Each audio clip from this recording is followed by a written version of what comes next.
What? Turn your camera off.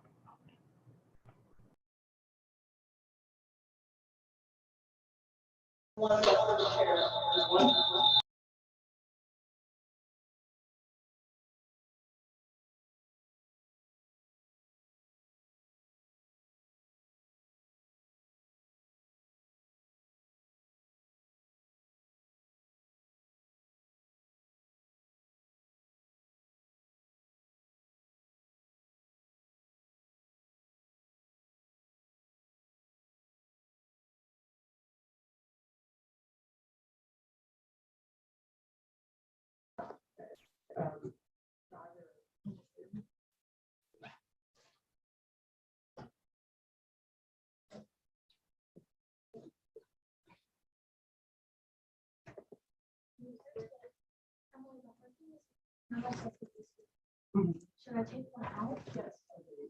So I can hear it. I fixed my name.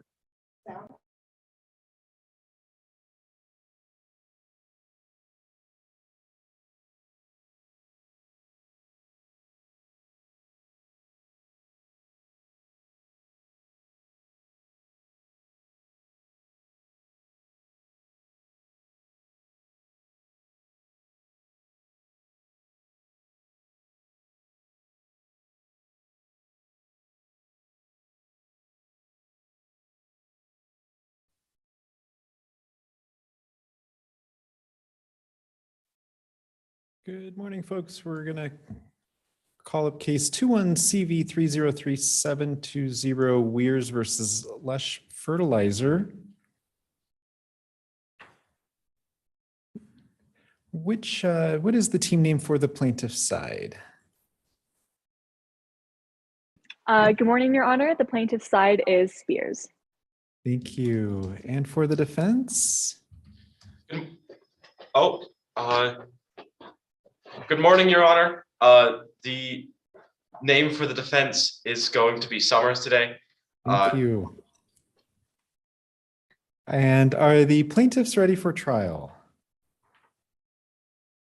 Yes, Your Honor, if we may address one preliminary motion beforehand. Okay, I will get to the preliminary matters in just a moment. Is the defense ready? Yes, we are, Your Honor. Thank you. Do the scoring panelists have copies of the trial rosters? I do not, Your Honor. I do not as well. I have the score sheet. Okay. Same here, Judge.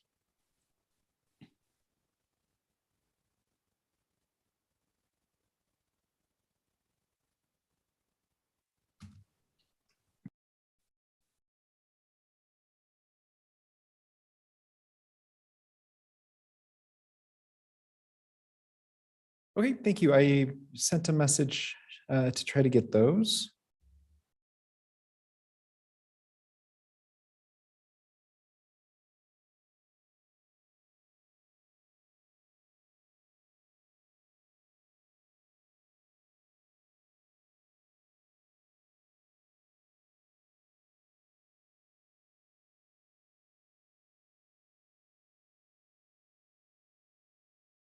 All right, and so I will have everybody turn their cameras on just so that we can check for conflicts at this time, please.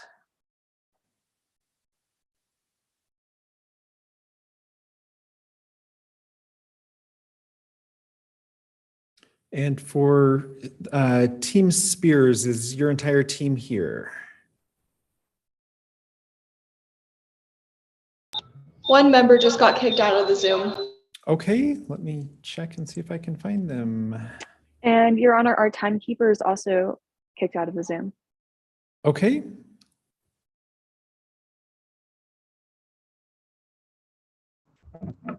I have nobody in the waiting room right now, but I will keep an, oh, here we go.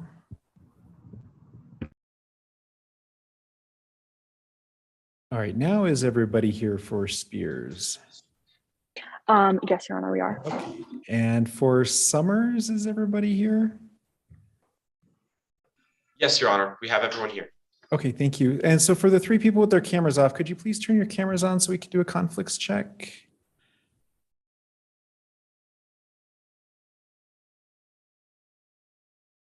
Looks good on my end. The scoring jurors. Thumbs up for Mr. Tar. Thumbs up from Ms. How do you say your name, ma'am? Is it Conway? Thank you. And Ms. Mills, did I get a thumbs up from you as well? Thank you. All right, folks, thank you.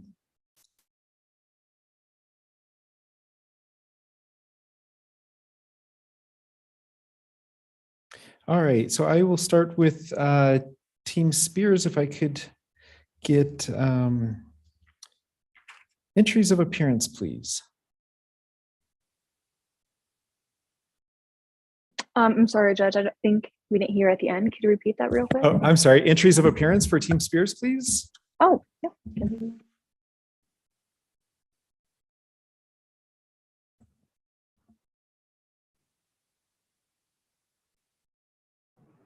Hello, Your Honor. If everyone's ready, I will begin. Oh, my opening? Oh. I'm so sorry. I was confused on where we were starting. I'm Mackenzie Dana, and I am one of the attorneys for Team Spears.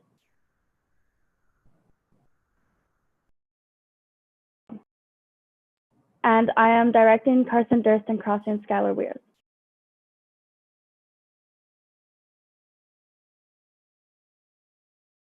Hello, Your Honor, members of the jury. My name is Kyle Branson. I will be directly examining Dr. Casey Rogers and cross-examining Dr. Devin Williams. And good morning, Your Honor, members of the jury. My name is Emily Bell. I will be doing the direct examination of Ms. Dakota Wires, the cross-examination of Blake Doncourt, and the closing statement today. My pronouns are she, her.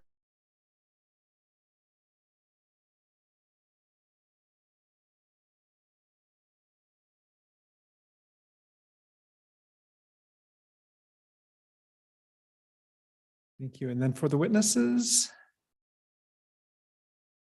Hello, I will be playing Dakota Wires.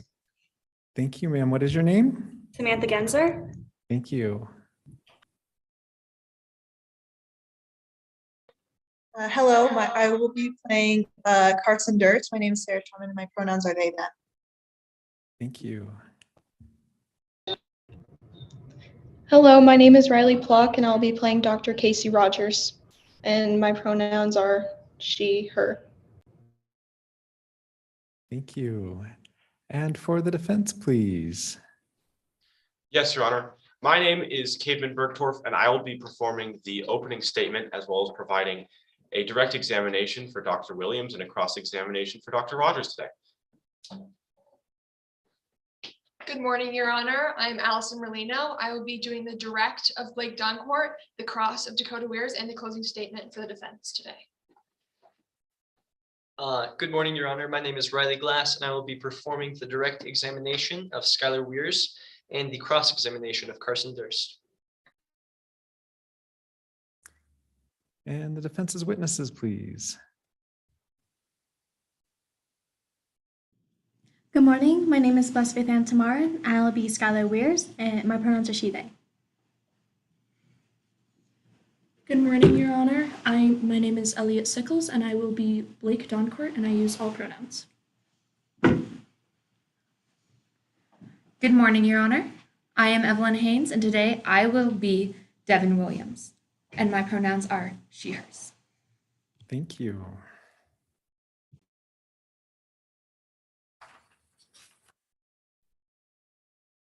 All right, folks, I'm going to swear everybody in. I'm going to start with the team members. If all team members would please turn their cameras on and raise your right hands. Team members, do you promise that the presentation you are about to give will faithfully and truthfully conform to the facts and rules of the mock trial competition? I do. Thank you. And then witnesses, please. If witnesses will please raise your right hands. Witnesses, do you promise that the testimony you're about to give will faithfully and truthfully conform to your witness statements, that you will not add material facts or opinions which are not contained in the case problem, and that you will follow the rules and procedures of the mock trial competition? I do. Thank you. And then gallery members, including teacher and attorney coaches, I know that you're not in our Zoom room with us, but presumably you are watching online.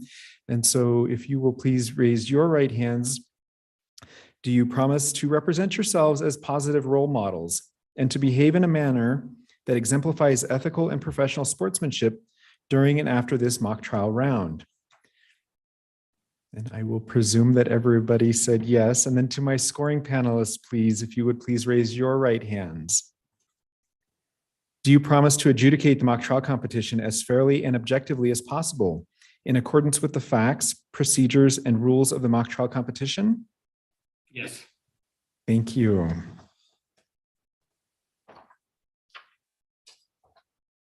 Very well. Preliminary matters, please. Thank you, Your Honor. Just a brief one from the plaintiff. Your Honor, the plaintiff requests that all parties agree that attorneys, witnesses, and the judge have access to the exhibits and can refer to them directly without having to screen share. Very well. Any objection from the defense? Yes, Your Honor. We would like for the ease of the court to be able to present each of the exhibits as we request to exhibit them using screen share. Okay, so the plaintiff does not want to use screen share and the defense does want to use screen share. Is that what I'm hearing? Yes, so upon request, we can absolutely screen share certain exhibits, but before they're entered into evidence, just to refer to them directly. Okay. That the defense's understanding as well? Yes, the defense will allow. Okay. Anything else from the plaintiff side? That is all the preliminary matters on our side, Your Honor. Thank you. Anything from the defense? Yes, Your Honor. We ask that any team members be allowed to sit or stand for examinations and opening statements and closing arguments as would be available to them within their room because of the virtual format. Any objection from the plaintiffs? No objection, Your Honor. Okay. Sitting or standing will be just fine with me. We have one more preliminary matter, Your Honor. We request that time is not stopped during the sharing of exhibits using screen share as to save time for this trial. Plaintiff's position? Yes, Your Honor. So screen sharing is something that's new to all of us here, and I feel like reserving time will help, speed the trial along and also not press any time crunches that we may address further on.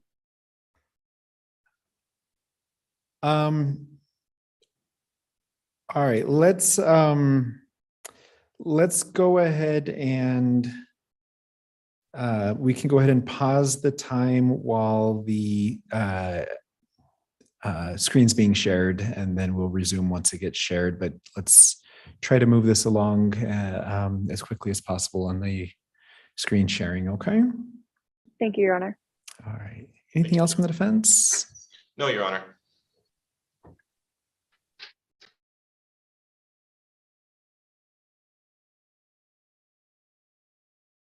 All right, very well.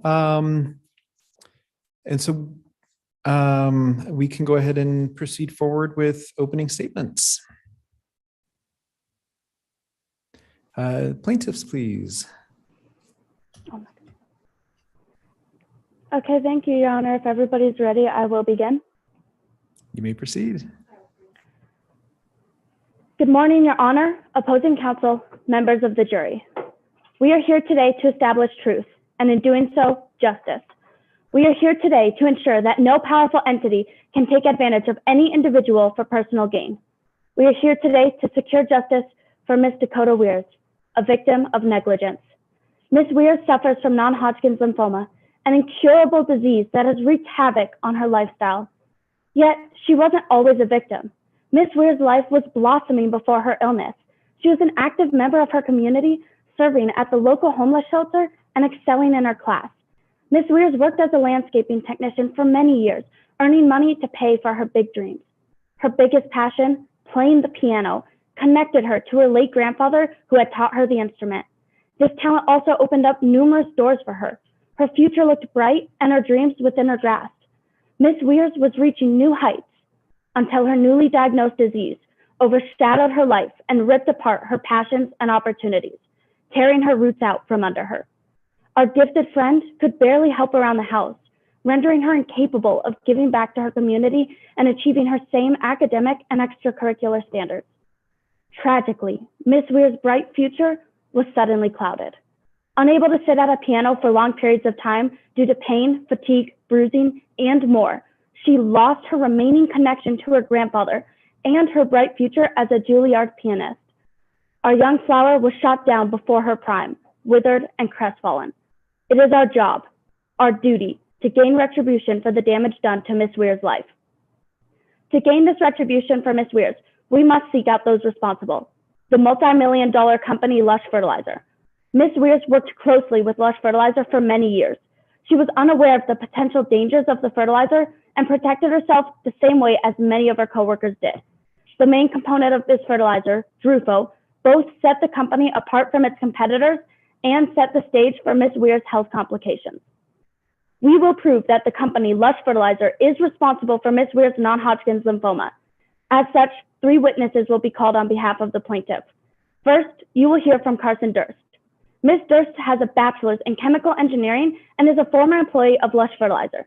She will provide irrefutable evidence that Lush Fertilizer took steps to conceal research pointing towards the dangers of their namesake product.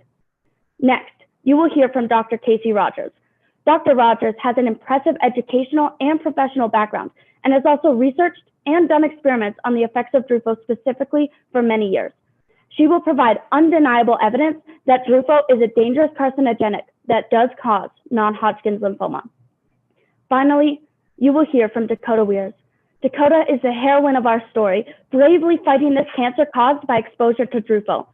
She will lay out her work history, how she came to suspect Lush Fertilizer and Drufo, and provide evidence that Lush Fertilizer negligently failed to warn customers about potential hazards. The defense will call up 3 other witnesses.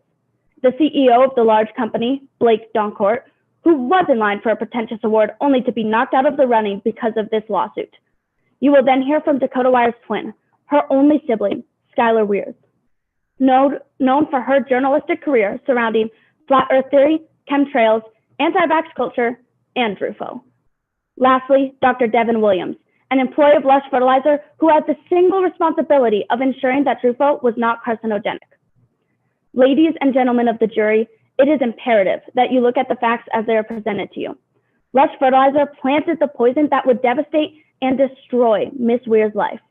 The plaintiff will lay out the hard facts of the case, proving that Lush Fertilizer is responsible for the suffering experienced constantly by Miss Weirs. In the process, we will also prove the defense's case to be weak and rootless. Studies confirm the potential cancer-causing characteristics of Drufo, and evidence proves that upper management at Lush Fertilizer blatantly ignored these warnings. The evidence alone proves the clear negligence displayed by the wealthy company. Members of the jury, we must not allow such disregard for human suffering to go uncorrected. Emotional stress, negligence, and inconvenience have overshadowed Miss Weir's life, and it is our duty to offer restitution for it. Thank you. Thank you, counsel. Defense opening. Yes, Your Honor. May it please the court, Your Honor, opposing and co-counsels, ladies and gentlemen of the jury. Corporate benevolence, sad circumstances, but simply no evidence. Dakota Weir's circumstances are tragic, to say the least, but the desperate and misguided effort to post blame has led to tunnel vision. And now this situation is being taken advantage of by those only seeking for personal gain. We are here today representing Lush Fertilizer, one of the most benevolent corporate citizens you will encounter. Their work in fertilizer has gone to tackle the issues fundamentally facing the field of problems with the environment. They've done it all through their patent ingredient, Drufo. They have been brought here today under an accusation that Drufo has caused Dakota Weir's non-Hodgkin lymphoma.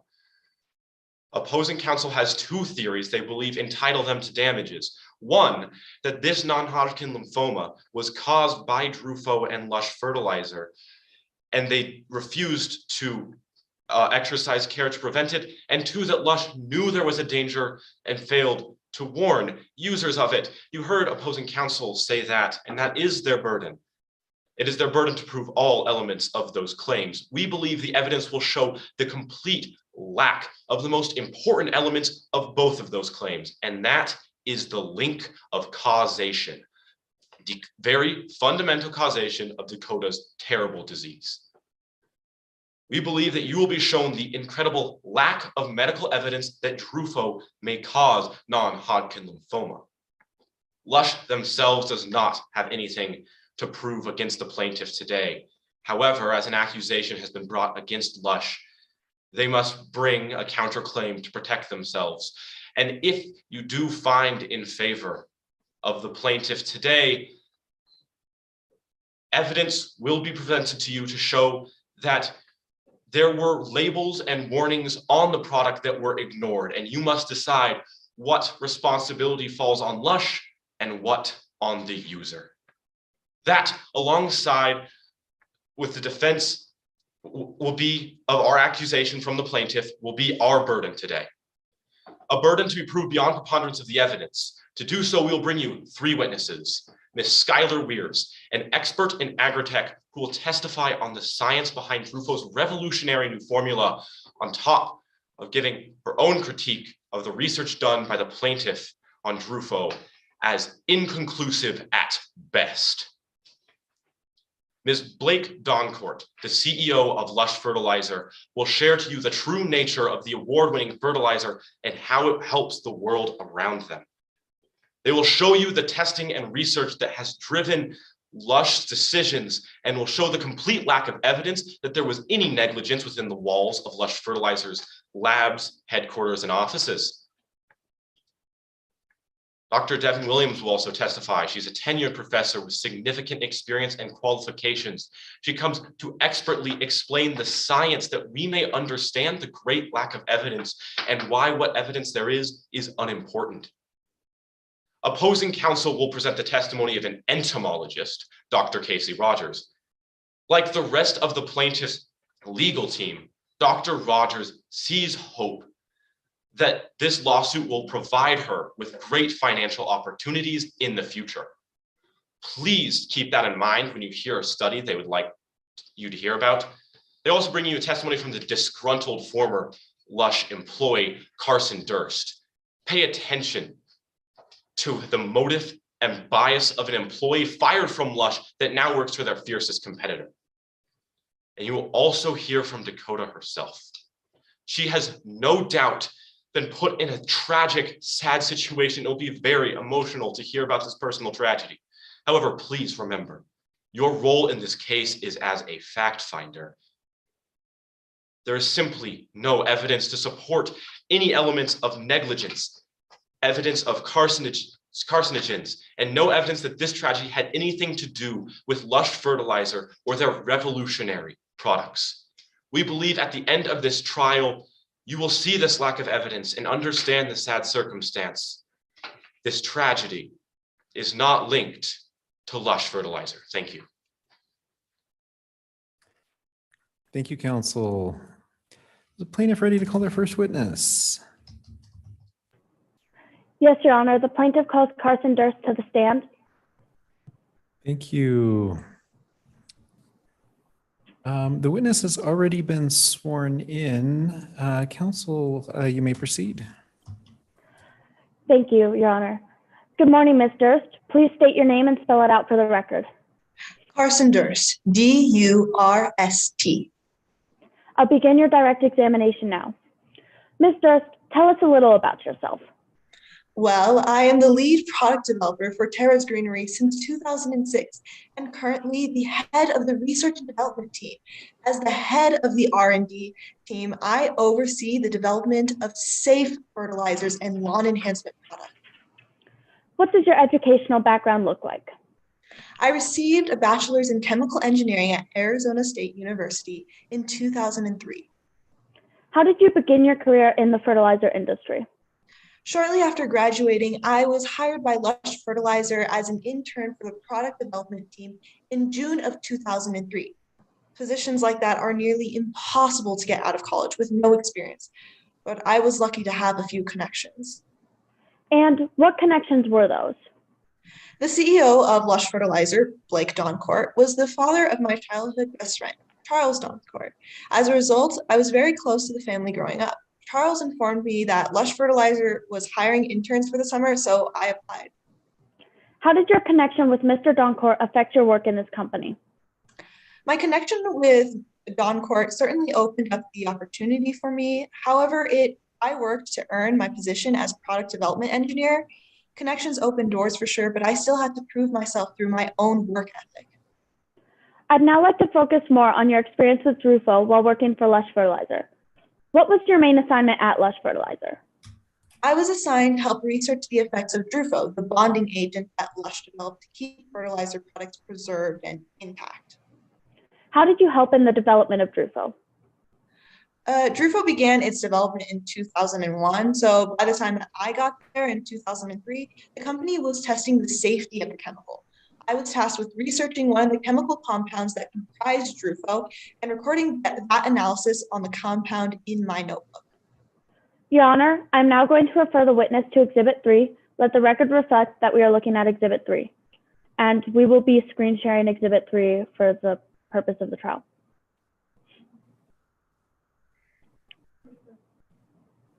One of my co-counsel is pulling that up for us, so we will just wait for her to get.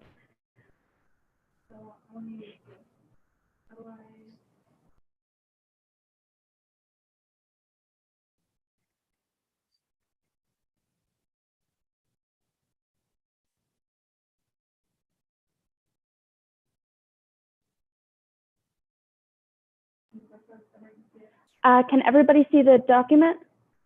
Or it is being displayed. It's being displayed? Oh, no, I'm sorry. It's no, the document itself is not being displayed.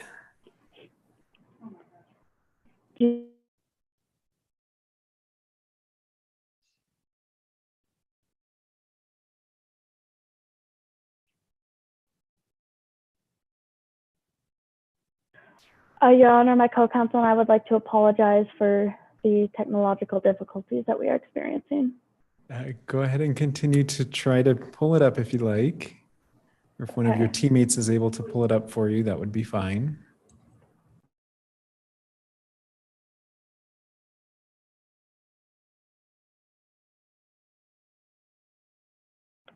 Can everybody see the document?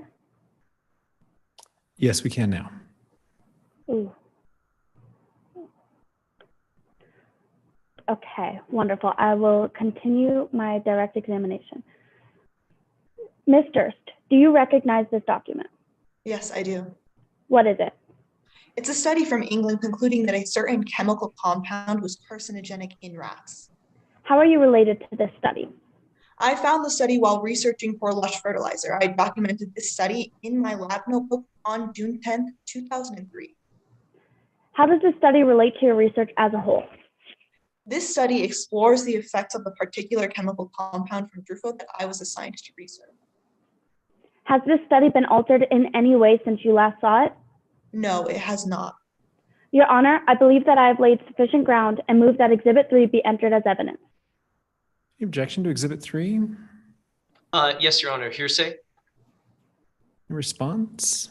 Yes, Your Honor. This study was found in the course of business. Ms. Durst was tasked with researching on a specific chemical compound, and she did that under the regular course of her job.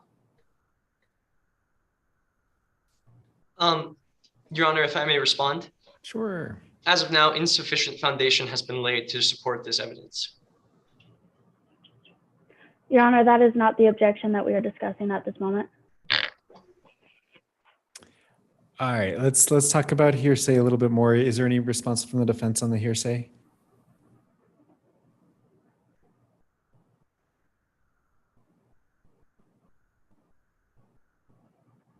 Your Honor, this document is not necessarily in their course of their this witness's expertise because they have not been verified as an expert witness, meaning they are unable to provide opinions or make conclusions based off of it. Your Honor, if I may respond. Sure, briefly. The study is not, this isn't relative to whether or not the witness is an expert. The witness was employed to research the particular chemical compound of which this study relates to, and she did that under her job. Therefore, it was under her regular course of business, which is an exception to the hearsay rule. Okay, I'm not certain that I would normally allow that for these reasons, but I will go ahead and admit Exhibit 3 for the purposes of the trial. Thank you, Your Honor. Ms. Durst, what did this study explore? This study found that the particular chemical compound in Brufo may be carcinogenic or highly likely to cause cancer in rats. And what was notable about this study? Although the study did not deal with the effects of Brufo on humans, the impact it had on the rats is still cause for concern and gives us all the more reason to investigate the chemical and its impacts even further. To the best of your knowledge, what happens after you turn in your research notebooks to Lush? Usually, the product manager, in our case, Jerry Langley, would review everyone's notebooks and compile them into a singular report to show senior management. I don't know why that would have changed in this specific instance. Your Honor, I am going to refer the witness to Exhibit 4. Let the record reflect that we are now looking at Exhibit 4. Ms. Durst, do you recognize this? Yes, I do. What is it? It's an email from my old product manager, Jerry Langley. What is your relationship to it? It was sent to me and my fellow researchers at Lush Fertilizer the September following our initial research campaign. And has this email been altered in any way since you last saw it? No, it has not. Your Honor, I believe that I have laid sufficient foundation and move that Exhibit 4 be entered as evidence. As to Exhibit 4 from the defense. Objection, Your Honor. Hearsay again. Ms. Dana? Your Honor, this falls under the exception of admission against interest. This is an out-of-court statement, but it was made by someone on the other party. Any response from the defense? Your Honor, this evidence statement is being made for the truth of the matter asserted. Okay, so the objection will be overruled. Exhibit 4 is admitted. Thank you, Your Honor. Ms. Durst, what did this email entail? Within the email, Jerry informed us that Lush management wanted to reopen a study on overall conclusions, including investigating concerns on the validity of the claim that Brufo was carcinogenic in people. However, the actual email was pretty vague. After the second wave of research was completed, what happened? Well, we had concluded our analysis in December of 2003. We were gathered to discuss our findings with Jerry and a higher up management, Alex Monroe. Did your fellow scientists mention anything concerning? Yes, actually, one scientist did express concern that Brufo may be both carcinogenic and linked to non-Hodgkin's. Objection, Your Honor. This would be hearsay. Response? Your Honor, the witness was present when the statement was made. The objection is sustained. Yes, Your Honor. Ms. Durst, what happened after the conversation about Brufo? We were told to keep what was said inside the room. Your Honor, this again is still hearsay. Ms. Dana? Your Honor, this once again falls under the admission against interest exception. The objection is overruled. You may proceed.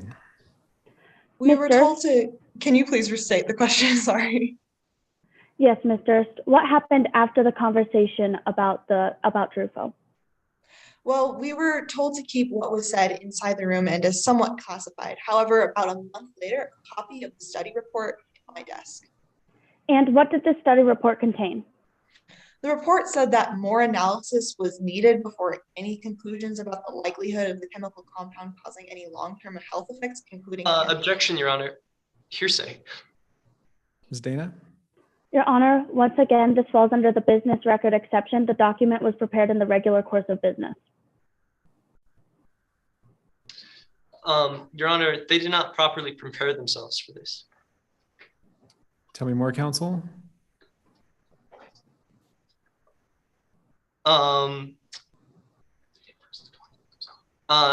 They did not technically read the document themselves, or sorry, review the document themselves within the regular course of business.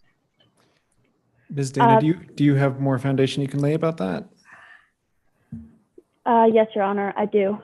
Ms. Durst, did you review the study, or what happened when the study report was given to you and your co-workers?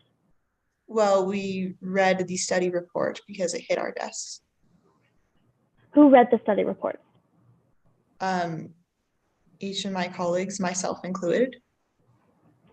And what did the study report contain? Well, the study report contained information stating that more analysis was necessary before any conclusions about the likelihood of the chemical compound causing any long-term health effects, including cancer, could be made. What else was mentioned in the report? The report recommended that baking Drufo could eliminate it as a possible carcinogenic. I would like to focus on the potential financial motives for Lush Fertilizer in relation to Drufo. Ms. Durst, how did Drufo help enhance Lush Fertilizer's business? Drufo produced fertilizer with texture and longevity that set it apart from Lush Fertilizer's competitors, helping them to gain financial success. No further questions, Your Honor. Thank you, Ms. Durst. Thank you. Thank you. Cross-examination. Yes. Good afternoon, Ms. Durst. Good afternoon. All right. You are the lead product developer currently for Terra's Greenery, correct? That is correct. Since 2000. I apologize. And at Terra's Greenery, you're the head of research and of the research and development team, yes? That is correct. And in this position, you oversee its development of fertilizers and lawn enhancement products, correct? Yes, that is correct. And Mrs. Durst, you previously worked for Lush Fertilizer. I did up until 2006. Thank you. And as of now, Terra's Greenery is Lush Fertilizer's largest competitor, correct? Objection, speculation.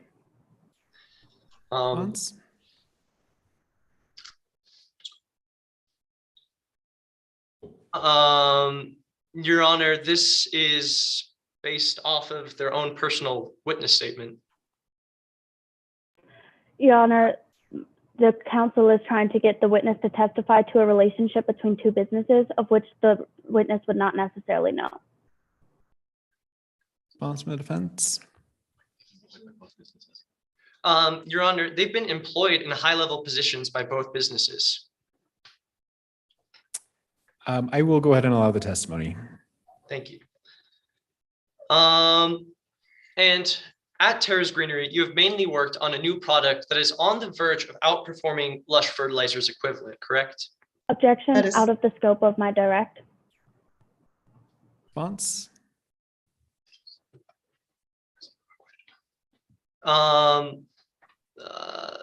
Okay, sorry. I stand Thank you, Your Honor. I'm sorry, what was the defense's response? I'm sorry, I said that I stand by my question. Okay, I'm going to go ahead and allow because it's cross-examination, so I will overrule the objection, but I certainly understand where you're coming from, counsel. Thank you, Your Honor.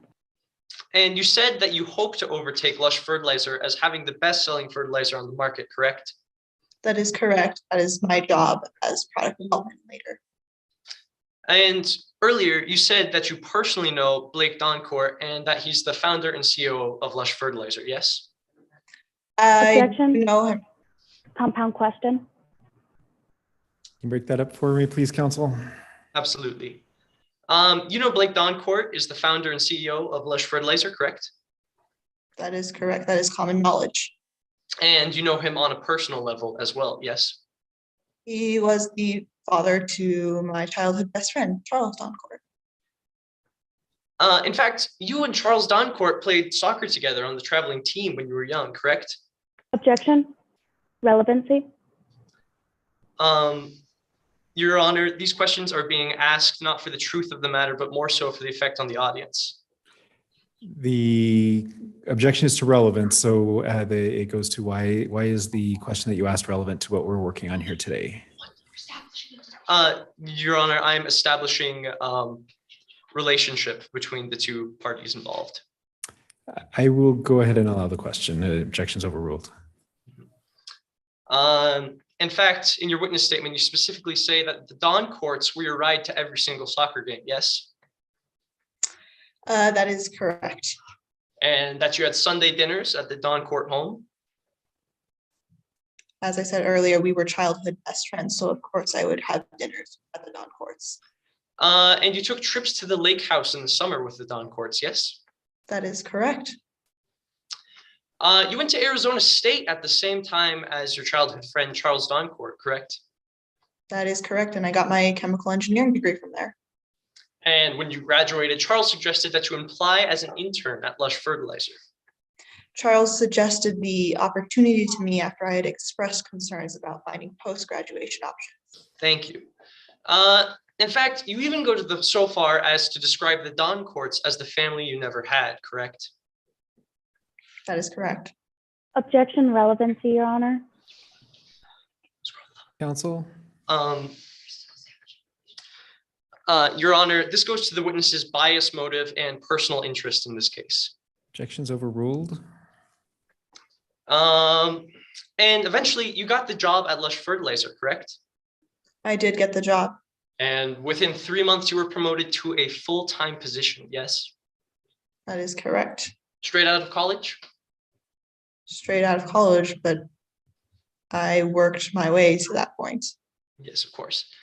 And when you were hired at Lush, you actually signed a non-compete agreement, correct? Yes, I did. However, later in early 2005, you admit to getting an abysmal performance review.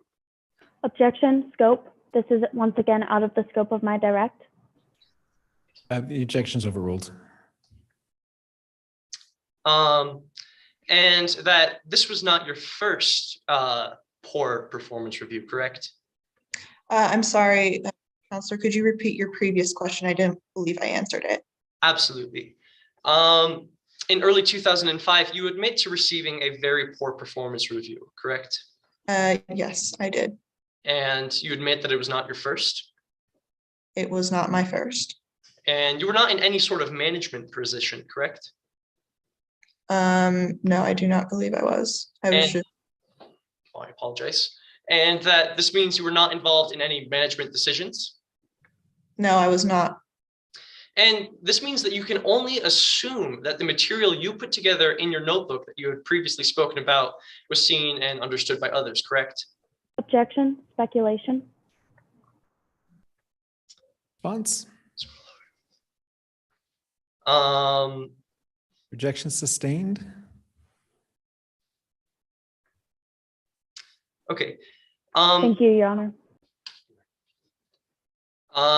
In your statement, you write that you were having conflict with Jerry Langley, your direct supervisor, correct? That is correct. That's because I found their assessment of my my work was. Ms. Durst, will you please answer with a yes or no? Yes. Thank you. And you admit to going over her head and taking it directly to your best friend's father, Blake Doncourt, the CEO, correct? I did take it to Mr. Doncourt because as CEO, he would have best knowledge over these things. Thank you. And you specifically told him that Jerry Langley had it out for you, correct? I did. And that Blake Doncourt told you to just grow up and just do your job, yes? He did say that, but under emotional stress. Objection, argumentative. Response?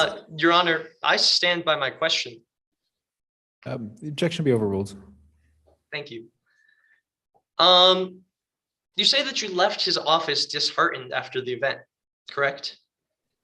That is correct. I was disheartened to hear such harsh words from not only my boss, but someone I knew. And in fact, you write that you were seething by the time you got to the lab downstairs, correct? I was a little upset. You say that you felt personally betrayed by someone whose family you felt you were a part of, yes? That is correct. And later you learned that Tara's Greenery had job openings, yes? I did. I applied because my current employment option then was not working out for me. Thank you. And you say that you knew that this was Lush Fertilizer's biggest competitor. Yes. And you knew that Blake Doncourt, the CEO of Terra, had nothing but bad blood between them, correct? That is correct. Objection, speculation. Response? Your Honor, this is directly in their witness statement. Your Honor, he is trying to assume a character's state of mind or opinion who's not being testified. I believe the question asks if the witness believed these things, so I will overrule the objection. Thank you. In fact, you literally say that you believed that would really get Blake's goat, correct?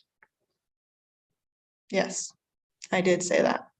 And then later, when you were fired from Lush Fertilizer in December of 2006, you had in fact already been hired by Tara's Greenery, correct? That is correct. Your Honor, may I have what has been marked as Exhibit 5 be displayed? You may proceed.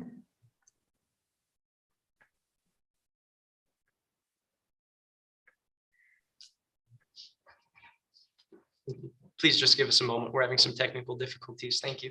Sure.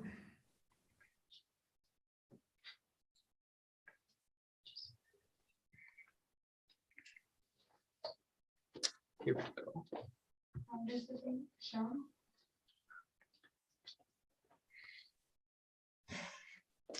All right. Can everyone see that okay? Yes. All right. Thank you. Let the record reflect that I am displaying what has been marked as Exhibit 5 to opposing counsel. Ms. Durst, this is the non-compete agreement that you signed when you became an employee with Lush Fertilizer, correct? That is correct. And will you admit that this is a true and accurate copy of the agreement that you signed on June 1st, 2003? It is. Let me scroll down, please. And on page 2, that is your signature, yes? That is my signature. And in signing this non-compete agreement, you agreed to and adopted its terms, correct? That is how contracts work and non-compete agreements work. Your Honor, at this time, I move to enter Exhibit 5 into evidence. Objection. No, Your Honor. 5 is admitted. All right. And then will you please scroll back up to page 1? Yeah. Thank you.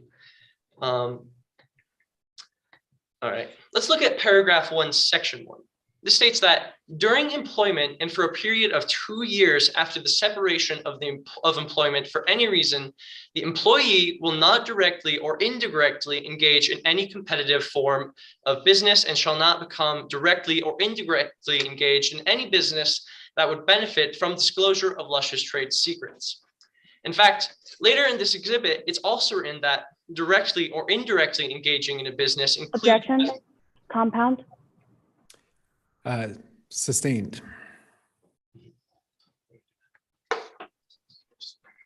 All right. You're applying for and taking the job from Lush Fertilizer's biggest competitor, Tara's Greenery, was in fact directly engaging in a business that would benefit from the disclosure of Lush's trade secrets, correct? Correct. We did have a lawsuit about that previously, but today is not about that lawsuit. Thank you. However, all in all, you had felt betrayed by Blake and decided you needed to look out for yourself, and so you took the job at Tara's Greenery, correct? Objection, asked and answered, and compound question. I will sustain as to the compound question. Later, as you had previously said, you were sued by Lush Fertilizer over this non-compete agreement, yes? That is correct. Okay. And today you're here testifying against Lush Fertilizer, yes? That is exactly why I'm here. All right. That's all my questions, Your Honor. Thank you. Thank you, counsel. Any redirect? Yes, Your Honor. You may proceed. Thank you, Your Honor. Ms. Durst, how was your professional relationship affected after the study report? Senior management began to push back against my role in choice assignments. I started to get really bad performance reviews, and I was accused of skating along. My relationship with the Don courts also affected my reputation. Did you do anything to address these performance reports? I thought they were very unfair and were biased. I eventually was put on probationary status with the company, and I went to talk to Mr. Doncourt. How did your conversation with Mr. Doncourt go? Well, when I was talking to Mr. Doncourt's administrative assistant about going in to speak with him, we heard him yelling from his office. Blake seemed really worked up about something, but I went in. Objection, Your Honor. This is a speculative statement and hearsay. Your Honor, the witness is simply testifying on an interaction that she had with the opposing counsel. To the hearsay, this is once again admission against interest. Overruled. Please continue, Ms. Durst. Then I told him about my concerns about upper management and asked him to speak to my manager on my behalf, but he responded that he was busy with other issues, including his divorce at the moment, and I had to deal with my work issues on my own. And how did you respond? I realized I had no future at Lush Fertilizer. Management was really trying to take me down, so I applied at Terrace Greenery, its top competitor. When I began my employment there, after being asked to leave Lush Fertilizer, a legal battle began. I had to wait 6 months to begin my new employment. And what happened after the legal battle had happened? Well, then I waited the proper time to join my new employer. Thank you, Ms. Durst. No further questions, Your Honor. Thank you. Thank you. Any recross? No, Your Honor. Okay. May this witness be excused? All right. Thank you, Your Honor. Thank you. Next witness for the plaintiff.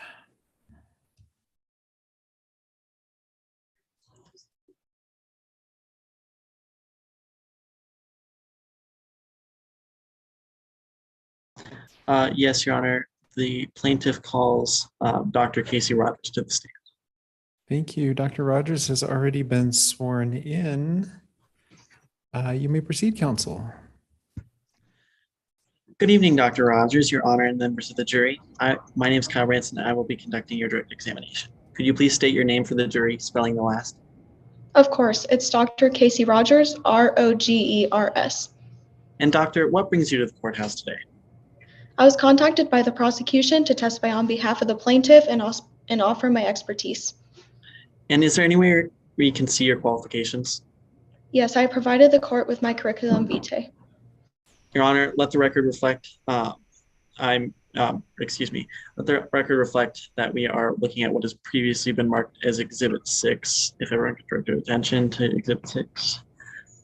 And doctor, is this your CV? Yes. And what's included in this document? It's a comprehensive list of all of my qualifications.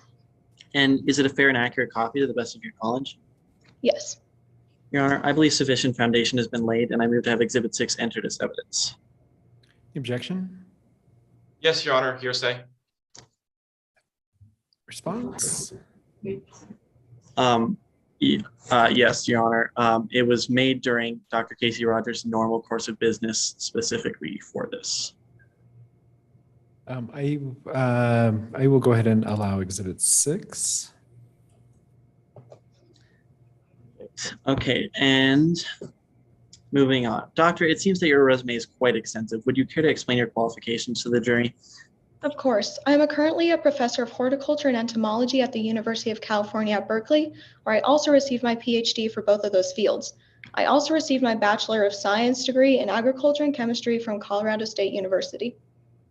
And could you explain what horticulture and entomology are? Of course. Horticulture focuses on the scientific processes that go into cultivating and maintaining gardens, greenhouses, and so on, whereas entomology is the study of insects. Given this background, do you have any experience studying the effects of different chemicals on humans?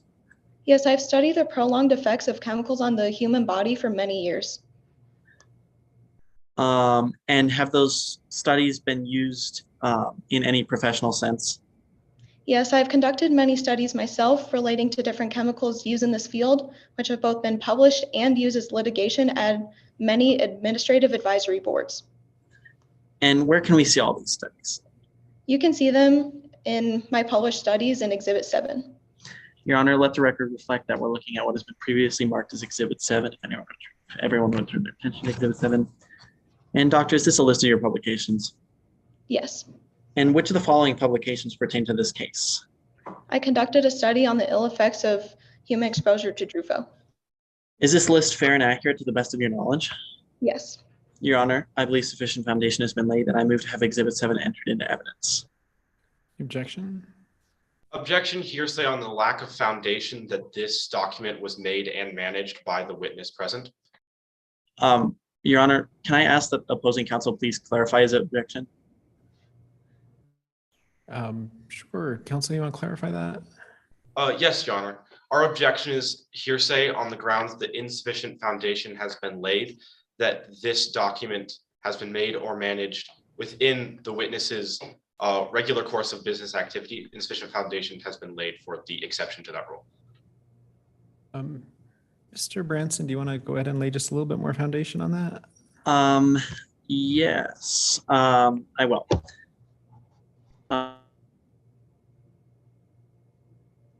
Mr. Branson, you are on mute. Apologies, Your Honor. Let's move on just a little bit. Could you tell the jury how you conducted your study on Drufo, Mrs. Rogers? Of course. I put together 3 treatment groups, one as a control group with no exposure to Drufo, one with occasional contact with Drufo, and one with regular exposure. And please continue, Mrs. Rogers. I then tracked these groups over the course of many years after the exposure and tracked various health conditions of all the groups. Then the 2 groups with exposure to Drufo were compared to the control group. Perfect. And Your Honor, I believe sufficient foundation has been laid now to move Exhibit 7 into evidence. Any objection?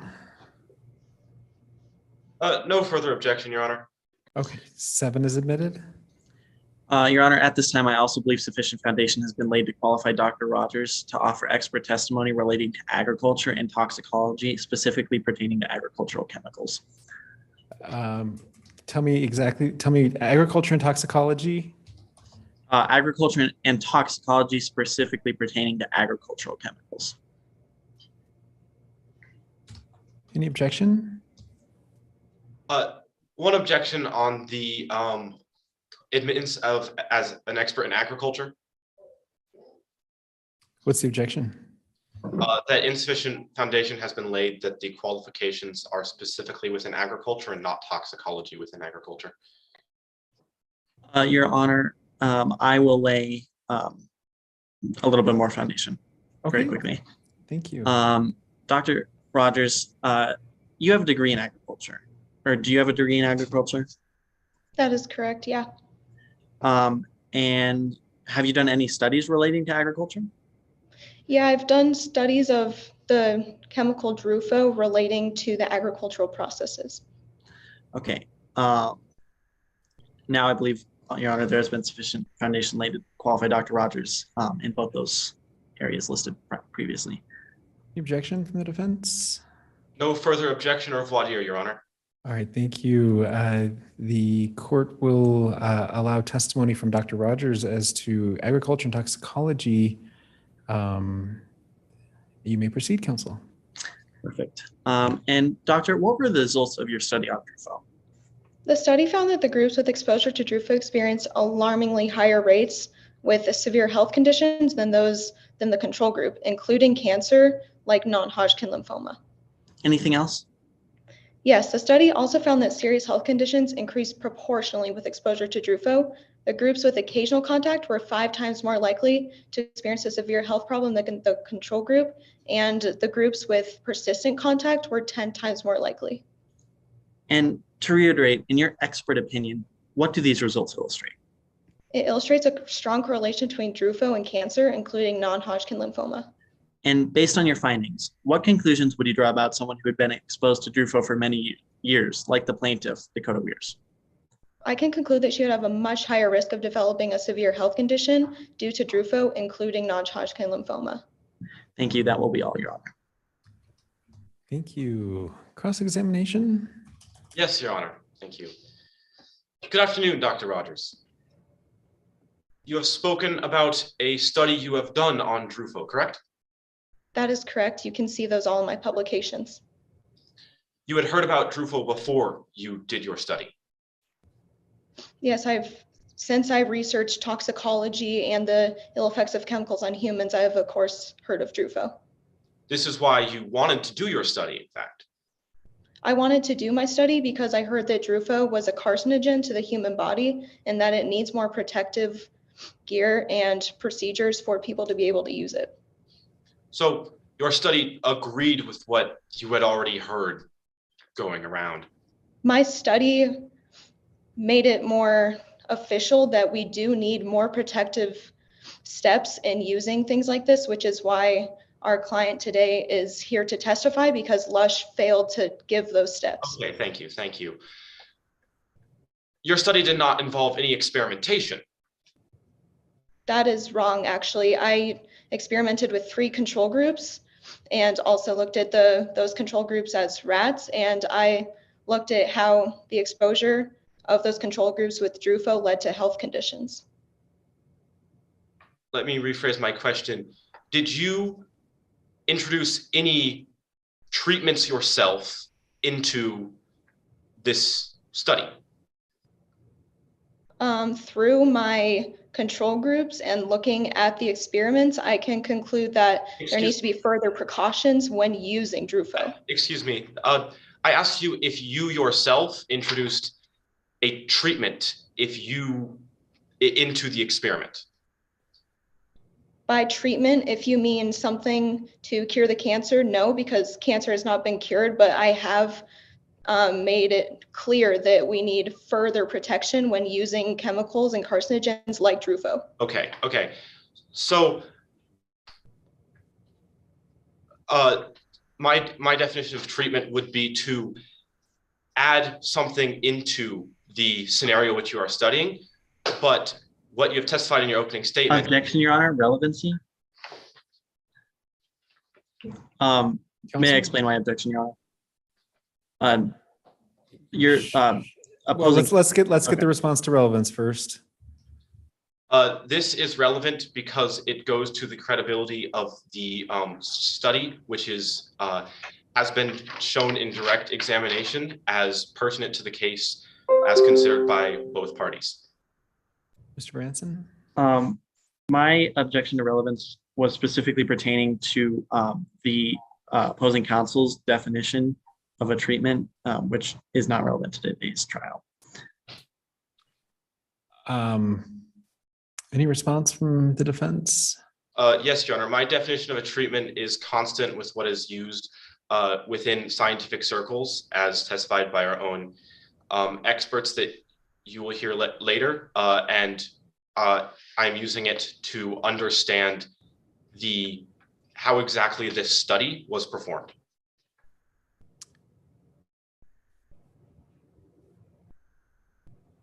It seems as though the use of the word treatment seems to be a little bit misleading here, I think I agree with Mr. Branson's objection as to, it seems as though the objection is more toward the use of the term treatment here. Do you want to rephrase your question, counsel? Yes, I will, Your Honor. Thank you. Thank you. In your experiment, you did not actively introduce Drufo to the subjects you were studying, correct? Well, my experiment contained Drufo and exposure to Drufo, so of course I was looking at Drufo. Yes, you were looking at Drufo, but you did not introduce Drufo into the environment in your experiment, correct? I introduced it to control groups, which are part of the environment, so yes. You yourself did not introduce that. These were situations where Drufo had already been introduced previous. No, I took 3 control groups myself and conducted a research myself to look at the exposure of Drufo on these organisms. You did not introduce those organisms to Drufo, correct? I introduced Drufo to the organisms as 2 of them had exposure with Drufo, one being occasional and one being regular. You did not give Drufo to the subjects, correct? They were exposed to Drufo. Objection, Your Honor. Asked and answered. Sustained. So therefore, your study does not involve any experimentation, which would require giving Drufo to subjects. My study was an experiment with 3 control groups, and 2 of those did have exposure to Drufo. Yes. I will move on. There is no other separation of groups beyond how often they use Drufo, correct? Well, there are 3 separations, one with no exposure and one with regular exposure and one with occasional exposure. Over many years, I studied these. The only separation was based on Drufo exposure, correct? Yes, so that Objection, we can... Your Honor. Asked and answered. Sustained. These people were from different walks of life. Could you repeat that, please? The people in each group were from different walks of life, correct? We didn't experiment on people, we used rats in this situation. I am speaking of the study you did on humans that you mentioned in your direct. Sorry about that, counsel. We did look at humans for the research, but all of those humans would have exposure to Drufo because that's what we were looking at in researching, which means that they had to have been in some sort of field with exposure. And you have said that those people exposed were often farm laborers? That is correct, because farm laborers are the ones who primarily use chemicals like Drufo. Thank you. And that's a different demographic completely to your group that was your control without Drufo, correct? That's incorrect because they are both organisms, and so they'd both respond very similarly to Drufo. Drufo is altogether a carcinogen, which means it does not go differently in different organisms. Excuse me, that was not my question. My question was about the demographics, not the biology. They are from different cultural demographics. Is that correct? Well, yes, rats and humans. Objection, Your Honor. Relevancy. Response to the objection. This goes to the viability of this study of creating groups based on bad data and not effectively organizing their groups in this study. Response. Yes, Your Honor. Opposing counsel asked a question about the different cultural demographics of the different groups, and ultimately, I don't believe the cultural demographics should matter and be relevant in today's trial. I will sustain the objection. Let's move on. You are being paid to be here today, correct? I was asked by the prosecution to testify on behalf of the plaintiff in Dakota. You are being paid to be here today, correct? It is beneficiary. This is a yes or no question. Studies, but this is a yes or no question. You are being paid to be here today. Yes, because I am a researcher and professor of entomology. So this is common practice for expert witnesses. Well, if being in a courthouse and testifying. The objection's overruled. You can re-answer the question, please, Dr. Rogers. I asked for a yes or no question. This is common practice for hiring expert witnesses to be paid, correct? Yes, but I was asked by prosecution. Okay, thank you. Thank you. You have answered my question. Thank you. You will be paid for future cases if those were to happen, correct? I would be able to use my litigation in future cases. Response to the objection? This is within the witness statement of the witness on stand today. Objections overruled. You have said that if you win this case, you will testify for more cases, correct? Yes, because if this case is won and Drufo is given the... You will be paid to testify in those cases, as you have said in your witness statement, correct? As I've said, it's not about the money, it's about giving what that's a yes or no question. Really is and helping people who have exposure to it. You will be paid. You said that in your witness statement, correct? Yes, but that doesn't matter. It's about the Drufo being a carcinogen. Thank you. No further questions. All right. Any redirect? Yes, there will be, Your Honor.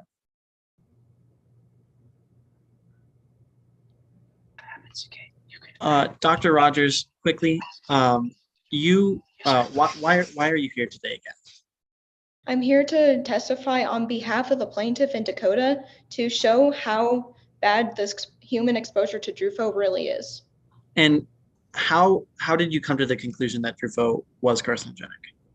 I've researched farmers and people in the field, and it has shown that they have had severe health problems due to the use of Drufo. And to further conclude that, I've used my 3 treatment groups, as I've said, to help put them with exposure to Drufo and see how they react. And I've concluded that with the exposure to Drufo, they have experienced severe health conditions, including cancer and non-Hodgkin lymphoma.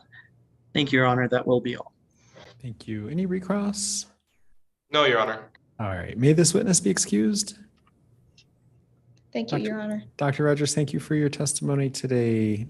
Next witness. Hi, thank you, Your Honor. The plaintiff calls Dakota Wires to the stand. Thank you. Ms. Weirs has been sworn in. You may proceed, counsel. Thank you, Your Honor. Good afternoon, Ms. Weirs. Can you please state your name and spell your last for the record? Dakota Weirs, Weirs. And Ms. Weirs, can you please tell the jury a little bit about yourself? I'm 20 years old. I was an active member in my community, from volunteering at our local homeless shelter to being the president of student government to even being a member of the National Honor Society. Now, you use the past tense when describing your involvement in your community. Can you explain why that is? I was recently diagnosed with non-Hodgkin lymphoma, type of cancer that affects the germ-fighting immune system. This causes white blood cells to grow up normally and form tumors throughout my body. I used to always be involved in something, and now I can barely help around the house. I know it's hard to quantify the impact of losing your livelihood, but could you explain the impact of losing the ability to be involved in extracurricular activities? I was involved in various extracurricular activities, the most important to me being playing the piano. You know, it's hard to wake up each day and not being able to participate in the activities that make me into the person I am today. Can you expand on that, Ms. Wires? From childhood, I was always enthralled by the baby grand piano my grandfather gave my parents. I would waddle over there and play with the foot pedals. It was the only part I was able to reach. I set up my toys on a fort and stay there all day. Please continue, Ms. Weirs. When I was finally able to, I play little ditties I wrote myself. Then my grandfather passed away. Take your time, but how did your grandfather passing away impact you playing the piano? Playing the piano made me feel closer to him. He used to sit me on his knees and show me the different keys. Every time I would play, I was reminded of the love he had for me and this art. And Ms. Weirs, can you please tell the jury a little bit about your 13 years of playing the piano? I performed in many recitals and won several competitions. I was offered numerous scholarships, and I even got a full ride scholarship to Juilliard, my dream school. Ms. Weirs, attending Juilliard must have been a dream come true. How was your experience at this school? The progression of my disease prevented me from attending. It was a crushing revelation following my diagnosis. And have you continued to play following the progression of your cancer? I've not. Not being able to play the piano devastates me every day. Due to the swollen lymph nodes, frequent chills, chest pains, fatigue, and severe shortness of breath, I simply don't have the strength to sit for extended periods of time. What is the emotional impact of not being able to play the piano? It feels like I lost my grandfather a second time. I used to be able to feel close to him when I played, and that was taken from me by Lush Fertilizer. And if it's all right with you, I'd like to turn your attention to Lush Fertilizer. Ms. Weirs, how are you connected to Lush Fertilizer? I have been a landscaping technician at Haven Landscaping since I was 14 years old. Since I wasn't old enough to use the machinery, I would spread seed and fertilizer. One of the fertilizers I used was Lush Fertilizer. Now, you say one of the fertilizers you used was Lush Fertilizer. Why does this one stick out to you? While the other fertilizers and chemicals had long-term warnings about the use and dangers, Lush Fertilizer did not. What was on this bag of fertilizer? The ingredients in Lush fertilizer and short-term warnings. And how many long-term warnings were on this bag of Lush fertilizer? None. And if it's all right with Your Honor, I'd like to turn everyone's attention to Exhibit 1, which is being displayed. Can everyone see the exhibit? Yes. Okay, awesome. All right. Ms. Wears, do you recognize the document that is displayed on the screen today? Yes, I do. And can you explain to the jury what it is? This is a photograph of the bag of Lush fertilizer that I received from my old boss at Haven Landscaping. And does your boss have any reason to alter the bag of Lush fertilizer you see today? He does not, as he's not a beneficiary outcome of this case. Is this a fair and accurate copy? Yes. And is this the same bag of Lush fertilizer that you used at your several years at Haven Landscaping? Yes. Your Honor, I believe I have laid sufficient foundation and move to have Exhibit 1 entered as evidence. Any objection? Not at this time, Your Honor. 1 is admitted.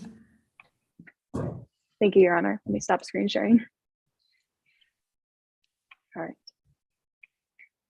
Ms. Wears, why do you think Lush fertilizer is responsible for your illness? Well, there's a news story that exposed that this company had lied about the safety of its product. It particularly emphasized the negative impacts to Drufo. These documents actually connected Drufo to non-Hodgkin lymphoma. And what did further research you completed about Lush fertilizer reveal?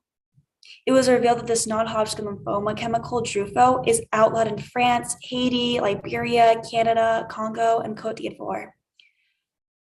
Let the record reflect that I'm showing now on my screen what has been previously marked as Exhibit 2. All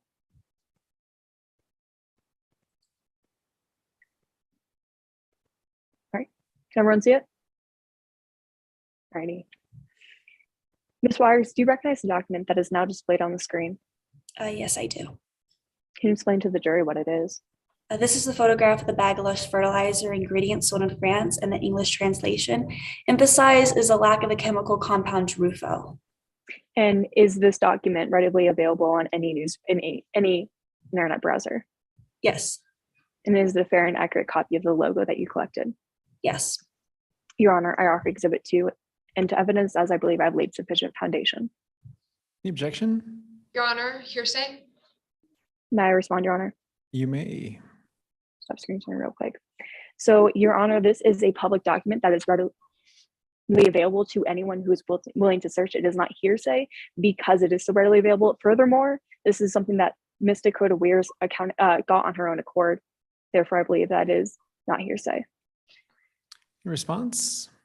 Your Honor, we have no official way of knowing if this English translation is correct. So therefore, we cannot know for sure that this is the truth and what it is stating on the internet. Ms. Bell? Thank you, Your Honor. So, well, as everyone here can surely agree, like there is ways, and Ms. Wires used those types of ways to translate the ingredients of Lush fertilizer displayed today. Furthermore, the translation was also previously reviewed by the defense counsel, as all evidence is, and therefore I believe that while the translation may not be exact, it's going to be close enough and accurate enough to be entered into evidence today. And this was Exhibit 2, is that correct? Yes, Your Honor. Okay, I will sustain the objection to Exhibit 2. Thank you, Your Honor. All right, I'll continue, Ms. Wears. Ms. Wears, how do you personally feel about the use of Drufo and Lush fertilizer? I feel betrayed and shocked. I don't understand why a company would so willingly put its customers and the users of its product at risk. Drufo was proven to be harmful, and this company simply ignored the fact because it wasn't convenient. Why else would you think that Drufo and Lush fertilizer caused your illness? Non-Hodgkin lymphoma at its core is environmental, not genetic. I have a twin sibling, Skylar. We participate in identical activities besides my landscaping job. The only difference in the environment we had was my job. Now, you mentioned your sibling Skylar, so let's turn your attention to this relationship. What is your relationship with Skylar like? To say my relationship with Skylar is strained is an understatement. Once my father stopped paying their gambling debts and instead turned towards my medical bills, they became resentful. They told me that I was ruining the family legacy because my medical bills are so costly. And can you explain? Hearsay? Response? Yes, Your Honor, this is direct testimony from Ms. Wires. Is something that should be readily aware of because of her relationship with her sibling. It is not hearsay because it is a first-hand account. The objection is sustained. Court will strike that last statement. Alrighty, thank you, Your Honor. Ms. Weirs, can you explain your awareness of Skylar's career in journalism? Skylar wrote numerous articles about anti-vax culture, UFOs, flat earth, chemtrails, and Drufo. And finally, as a plaintiff, as hard as it may be, we must identify and quantify the damages we are here for today. Let's turn your attention to those damages. How much restitution are you seeking today? Objection, Your Honor. Sorry, Objection. I do not do. Out of speculation, out of the scope of the witness. I'm sorry? Out of the scope of the witness for the previous question because the unmuting did not work, Your Honor. I'm sorry. I didn't hear the last part. Because of what? Because of our unmuting is not working. This is for the last question, out of the scope of the witness. Okay, yeah, we've moved on from there. So, Ms. Bell, go ahead. Alrighty, thank you, Your Honor. Ms. Weirs, how much restitution are you seeking here today? I'm seeking $300,000. And can you explain the inconvenience of you being affected by cancer? It's simply that I'm unable to do anything because of my sickness. It's hard to even sit in one place for an extended period of time. I don't think they'll be going away anytime soon. Please continue with the damages, Ms. Weirs. The emotional stress of this large company taking such a low blow by getting my only sibling to testify against me. The quality of my life is severely deteriorated. I can't do anything I used to love doing. I can't volunteer. I can't help around the house. I can't participate in activities, and I can't play the piano. And finally, what other damages are you seeking restitution for? Emotional damages, losing the ability to play the piano, feeling like I lost my grandfather a second time, losing the ability to attend my dream school has been soul crushing. Lush Fertilizer took each and every one of these from me. All right, thank you, Your Honor. That is all at this time. Thank you. Cross-examination? Yes, Your Honor. Good morning, Ms. Weirs. Good morning. You have not lost your Juilliard scholarship, Ms. Weirs. You've been allowed to defer. Yes, but I'm unable to attend because of my illness. And your doctor has told you not to give up hope. Yes. You are uncertain of what your future may hold. Yes, but as of now, I'm very sick and ill. I'm able to do most of the things that I used to be able to do. But you may recover from this illness. There is no telling. I can't make that assumption. So has your doctor told you to not play the piano? No. So you're not medically prevented from playing the piano? But because of my illness, I'm unable to do things like sit an extended period of time. Yes, yes. Ms. Weirs, you talk about your twin sister, Skylar Weirs. You implied that Skylar has concerns about access to your father's money. Yes. Objection, Your Honor. This is out of the scope. It's in the witness statement, Your Honor. May I respond, Your Honor? You may, Ms. Bell. All right, thank you, Your Honor. This is having Miss Dakota Weirs make an assumption on Skylar's relationship with her father, something that she would not have firsthand knowledge of and therefore is out of her scope. Any response? Yes, Your Honor, it is still in the witness statement. Okay, so I'm going to find that it goes to credibility. I will allow the question. The objection's overruled. Thank you, Your Honor. Thank you, Your Honor. Question. Oh, yes. You implied that Skylar has concerns about access to your father's money? Yes, because of her gambling debts. Ms. Weirs, if you are successful in this lawsuit and obtain an award from this jury, that money will be used to pay your bills and support. Isn't that correct? Objection, speculation. Response? Your Honor, it's part of the witness statement as well as being the need for this case. Your Honor, may I respond? Sure, briefly. All right, thank you, Your Honor. We are seeking damages for three things, none of those being for medical bills. Ms. Weirs cannot make the assumption that the restitution she will receive will go to those because they're not the damages she's seeking today. I'm going to overrule the objection. You may re-ask the question if you'd like. Thank you, Your Honor. Thank you, Your Honor. Ms. Weirs, if you are successful, your family will be may use this money to support you, correct? Yes. Yet your sister is testifying of the idea that Drufo and Lush Fertilizer do not carry a risk to the harm of the users. Because of her gambling debts, it's kind of more of a resent for my medical bills are so costly. You agree that your twin has formidable research skills and is extremely smart. Objection, speculation, relevancy. Response? Your Honor, it's in the witness statement. So I'm going to overrule the objection because I think the witness can testify about this, about what she believes. Thank you, Your Honor. Thank you, Your Honor. Now let's please discuss your alleged use of Lush fertilizer. You worked for Haven Landscape since the age of 14, correct? Yes. You used many products over the years at working at the landscaping company. While working as a landscaping technician, it was within my job qualification that I used a number of fertilizers. However, while those fertilizers had long-term warnings, Lush fertilizer did not. You found long-term warnings for every product you used while you were working? Sorry, Mayor, do you want me to repeat that question? Yes, please, I'm sorry. Okay. While working, did you make sure that all other products other than Lush had these safety warnings? Are you sure that all products you used had safety warnings except for Lush? Objection, compound question. It was kind of a little compoundy, but it was essentially asking the same thing. So I will allow the witness to answer the question. I have not conducted any other studies on. Oh, sorry. So you have not researched any of these other products? Well, these fertilizer had long-term warnings about the dangers. Lush fertilizer did not. That's the issue. That's why we're here today. And you wanted answers after your diagnosis? I'm sorry, what'd you say? You wanted answers after your diagnosis, correct? Yes. You saw Lush fertilizer's dangers in the EU in an article, correct? Yes. You asked your boss if you had used Lush. Yes. Can you determine how often you were using Lush products? No. Can you confirm that you use Lush products except for what your boss has said to you? Objection, confusing question. Yeah, maybe re-ask that question, counsel. Yes, Your Honor. I will.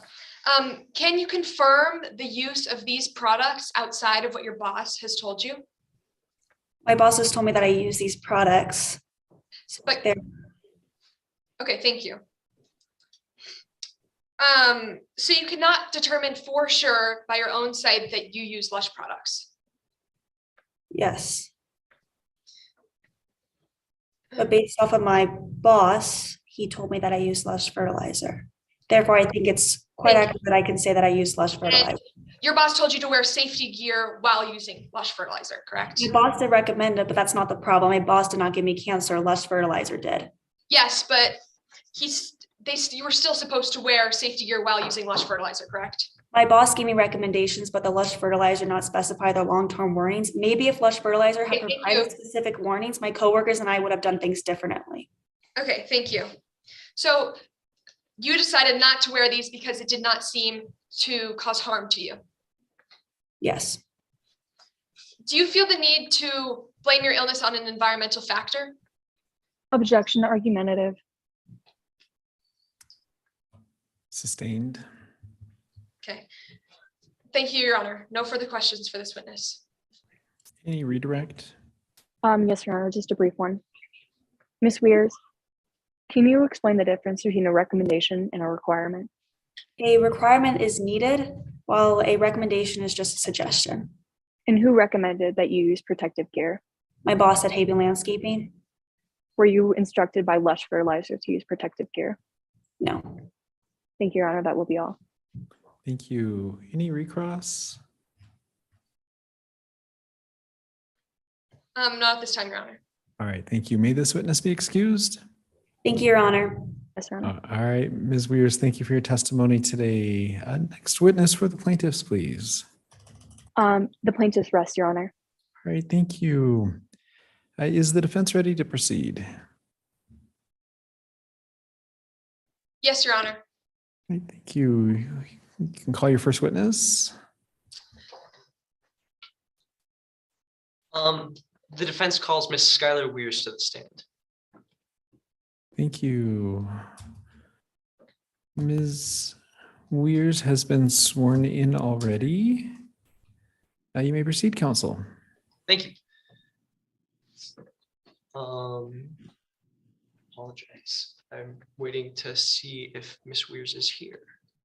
Here she is. All right. Please state and spell your name for the court. Hello, I'm Skylar Weirs, W-E-I-R-S. And what is your current occupation? I am an investigative journalist.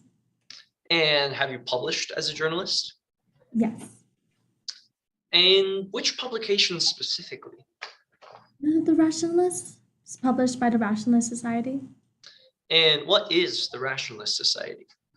The Rationalist Society is a nonprofit organization devoted to resisting the spread of pseudoscience and irrational beliefs. We encourage our readers to ask questions and intelligently analyze the material provided to them.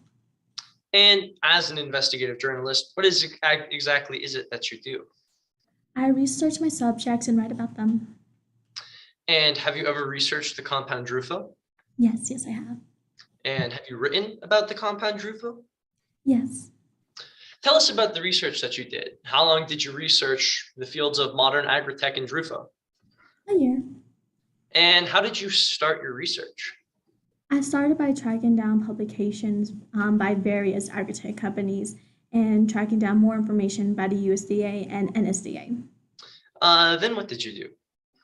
I went through bibliographies issued by from those publications and tracked down information within it regarding the and reviewed those research studies. And what exact information did you gain from all your time and information?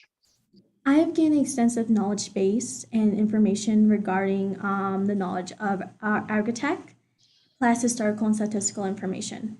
Aside the USDA and NSDA, I doubt anyone else has the same perspective as I do around modern agritech. Your Honor, at this time, I would ask the court to recognize Skylar Weirs as an expert in the fields of modern agritech under Rule 702 and to be able to provide opinions under it based on Rule 703. Any objection from the plaintiffs? Yes, Your Honor. Good morning, Ms. Weirs. My name is Mackenzie Dana, and I will be conducting your voir dire at this time. Ms. Weirs, you are being entered as an expert in Drufo and modern agritech. Is that correct? Yes. And do you have an educational background in these subjects? No, I don't. Do you have a college degree at all? No, I don't. You were assigned to write about modern agritech by your editor. Is that correct? I'm sorry, could you repeat that? You were assigned to write about modern agritech by your editor. Is that correct? Yes, I have done my research regarding this. And Drufo was just one of the parts of that broad topic you were asked to cover, yes? Yes, but again, I have spent... And you did a lot of research on this broad subject. Is that correct, Ms. Weirs? Correct. Again, I have spent my time and dedication researching the subject. Thank you. And from that online research, would you describe your knowledge base as containing general knowledge with some historical and statistical information? Like I said, I did my research and gained the basic and general information as with... A yes and a no will suffice, Ms. Weirs. Yes. And Ms. Weirs, do you believe that time is an important factor in creating expertise? Yes, I do believe so. Okay, and you have been studying modern agritech and Drufo for about a year. Is that correct? That is correct. Thank you, Ms. Weirs. Your Honor, the plaintiff objects to Ms. Skylar Weirs being entered as an expert witness because she has no educational background in agritech, has only been studying Drufo under the broad topic of agritech for about a year, and contains what she describes as a general knowledge base.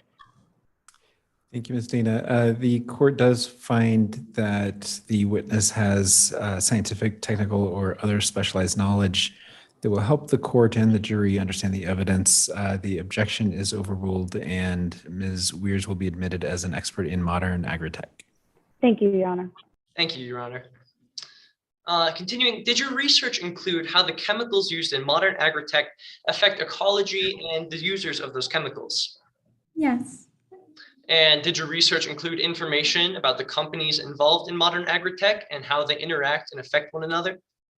Yes. Ms. Weirs, would you please tell us what Drufo is? Drufo is a fertilizer. And what is fertilizer used for? Fertilizer is used to increase crop yield. And is there a particular company or maybe companies that use Drufo? Only Lush Fertilizer. They have engineered products, so they're the only patents for Drufo. Will you please explain what a bonding agent does in fertilizer? A bonding agent helps assist active ingredients within the fertilizer, such as nitrogen, phosphorus, and potassium, upon the plant and resist any of the ingredients from washing away. Thank you. And why is Drufo different from other fertilizers? Druvo allows less amounts of the chemical to be applied due to how effective the bonding agent is.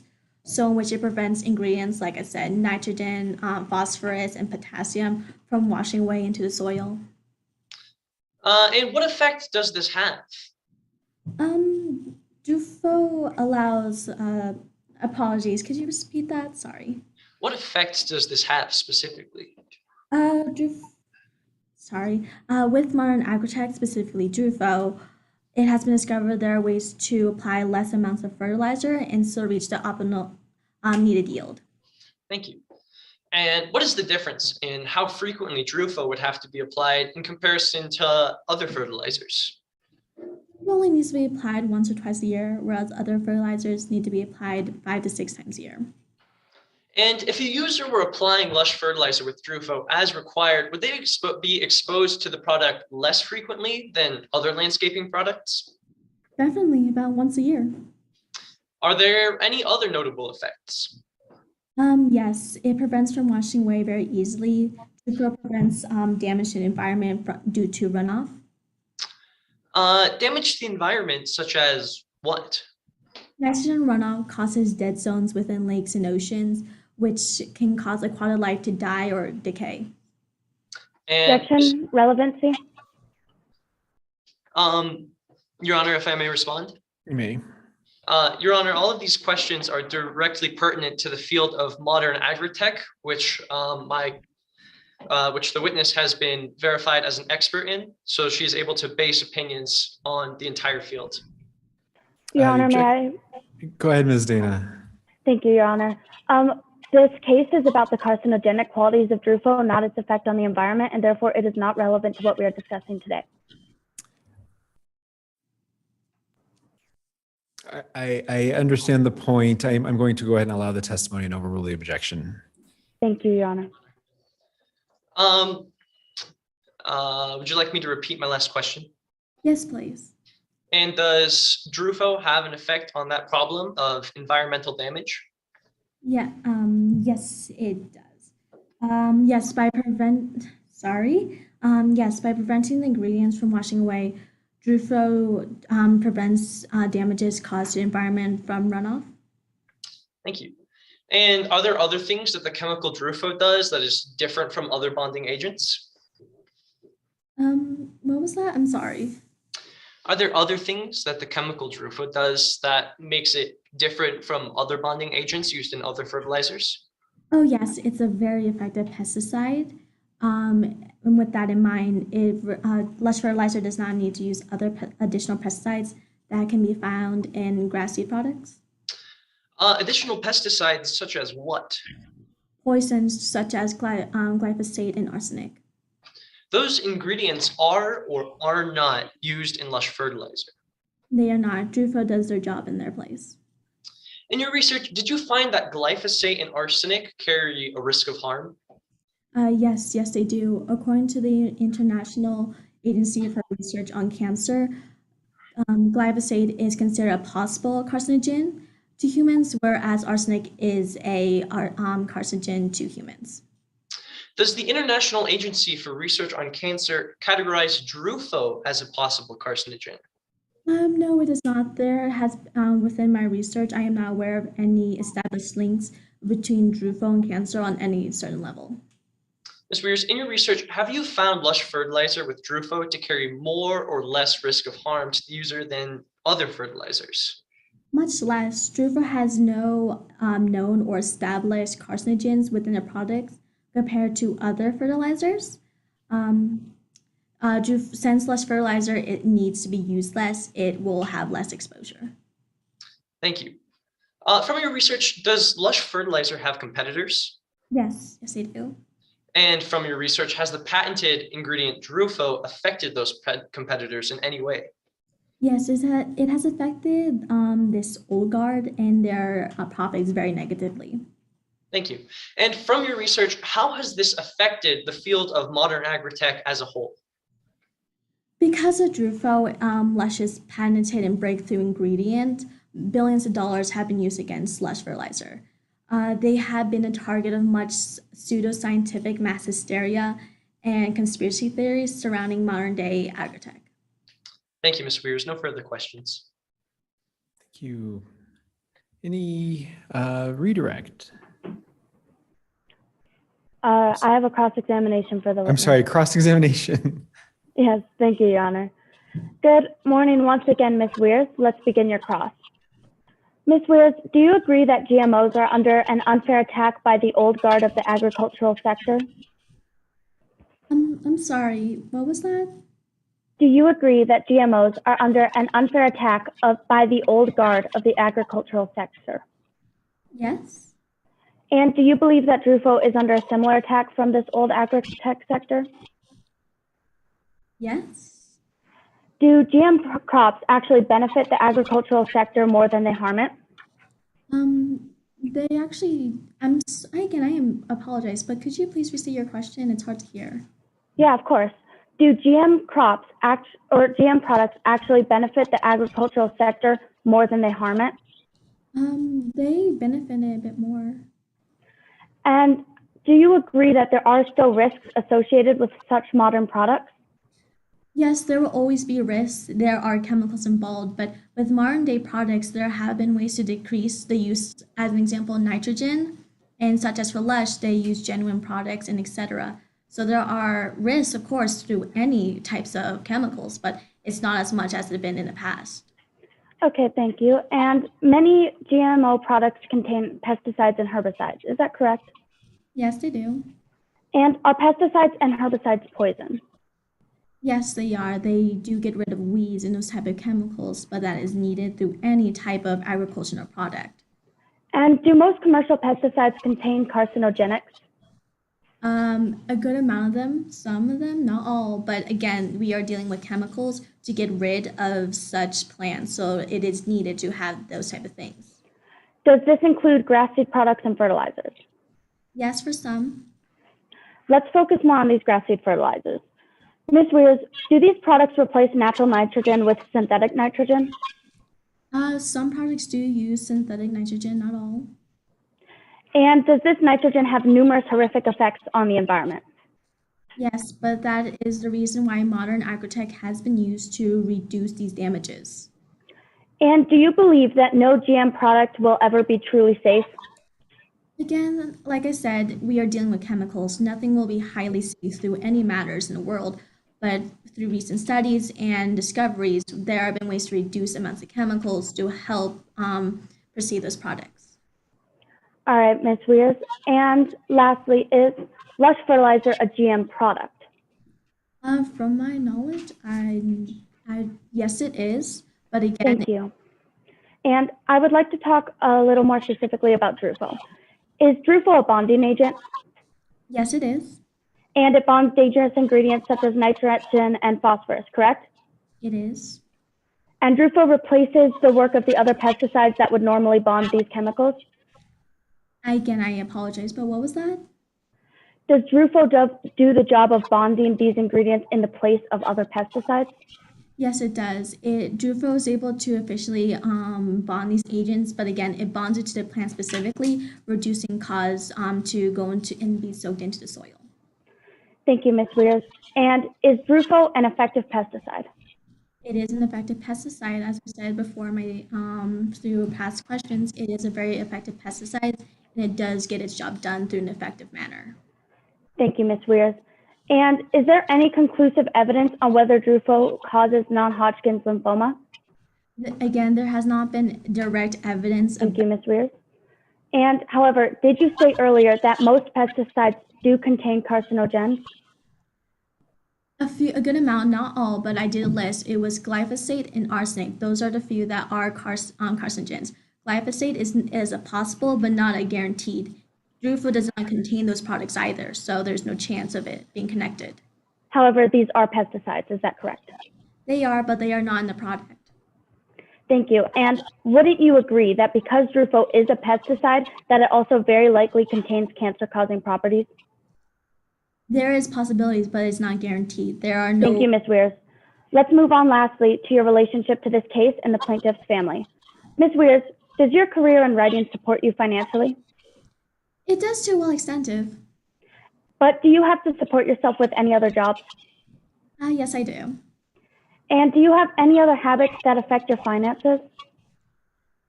A guilty pleasure, yes, I do. But as like any human, it's not a full way of coping. But as any other person, I have my own pleasures. And these habits would fall under the realm of gambling. Is that correct? Objection, Your Honor. The Honor, I think he's gone. I don't see him in the room anymore. So should we wait, pause questioning until he comes back? Okay. Okay, pause time. Okay. He just disappeared. I know, I thought.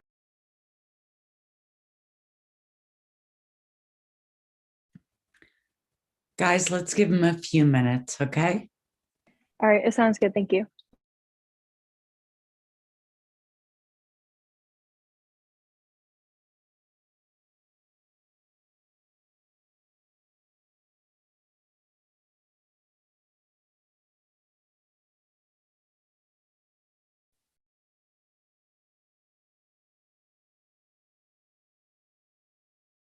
All right, folks, I appear to have lost my Zoom. I see you all did not. We just paused and waited for you to return. Thank you. All right, sorry, you may proceed. Oh, wonderful. Ms. Weirs, would you like me to restate my last question? If you may. Do these habits that affect your finances fall under the realm of gambling? Objection, Your Honor. Relevance. Objection? Relevance. As to relevance? Your Honor, I am establishing motive in the witness, and that is an exception to the relevant, and therefore it is relevant to this case. In response? Your Honor, my witness's personal history of gambling is not necessarily pertinent to this case in any way. I'm going to go ahead and allow the testimony. Objections overruled. Thank you, Your Honor. Ms. Weirs, does gambling fall under the realm of these issues that affect your finances? Not fully per se. Again, I will admit I am a bit of a gambler, particularly sports, but like any other person, I have my habits as everyone else. Yes. And did your gambling habits happen to lead to a financial rut? Possibly. Like I said, gambling has been a way. I wasn't able to do sports as a child, so gambling has been a way for me to have some access to it. However, Ms. Weirs, that was not my question. I asked if your gambling habits led to a financial rut. And have you been able to pull yourself out of this rut? Not fully, but I am working hard as I can, as any other person. And were your parents helping you? No, they had to take care of Dakota, which is very understandable.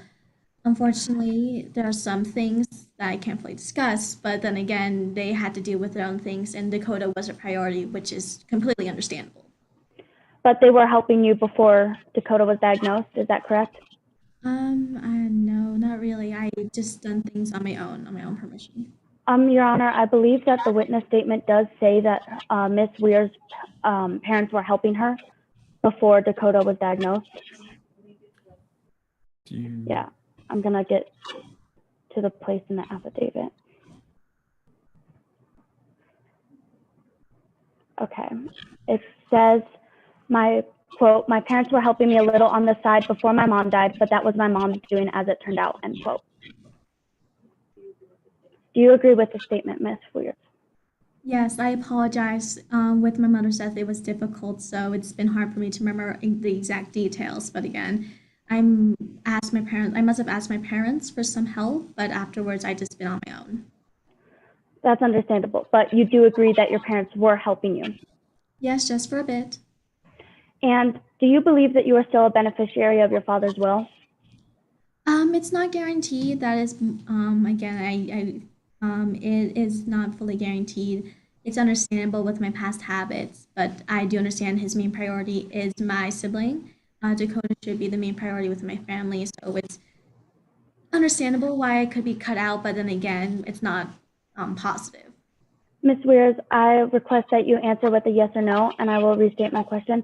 Do you believe that you are still a beneficiary of your father's will? Yes, I believe so. However, is it true that your father recently cut you off? Yes, he did. Again, my. Thank you, Ms. Weirs. No further questions, Your Honor. Thank you. Any redirect? No, thank you, Your Honor. Thank you. May this witness be excused? Yes, Your Honor. All right, thank you. Next witness. Good afternoon, Your Honor. At this time, the defense calls Blake Doncourt to the stand.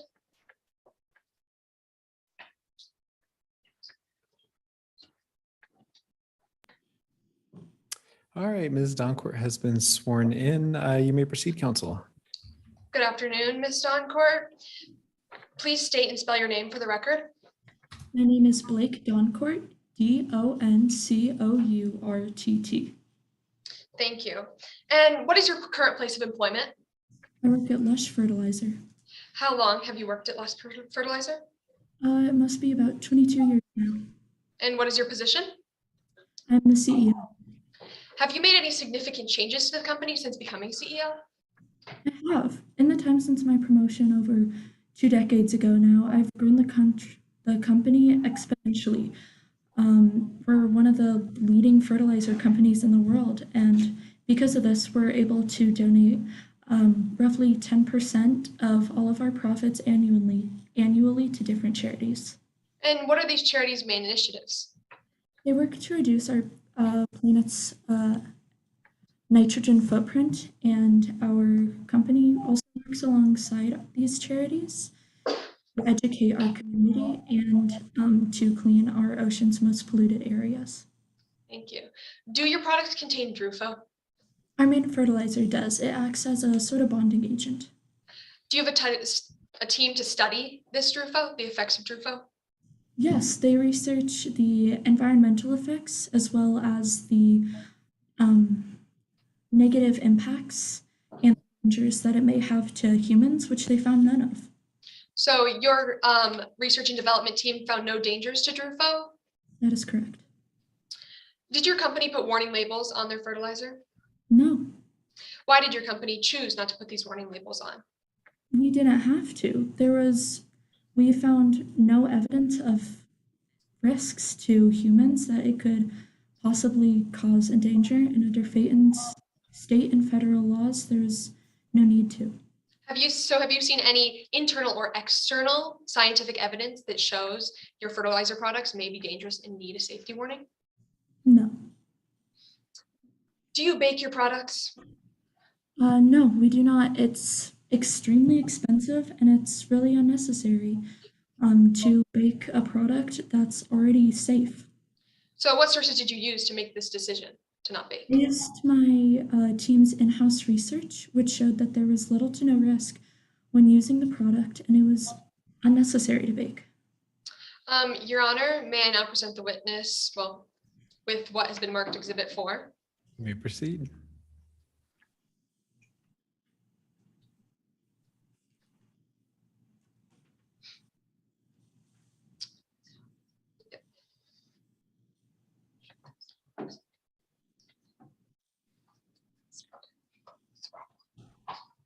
I'm sorry, Your Honor. It seems that this is, sorry. May we have a minute for technical difficulties and issues? Sure.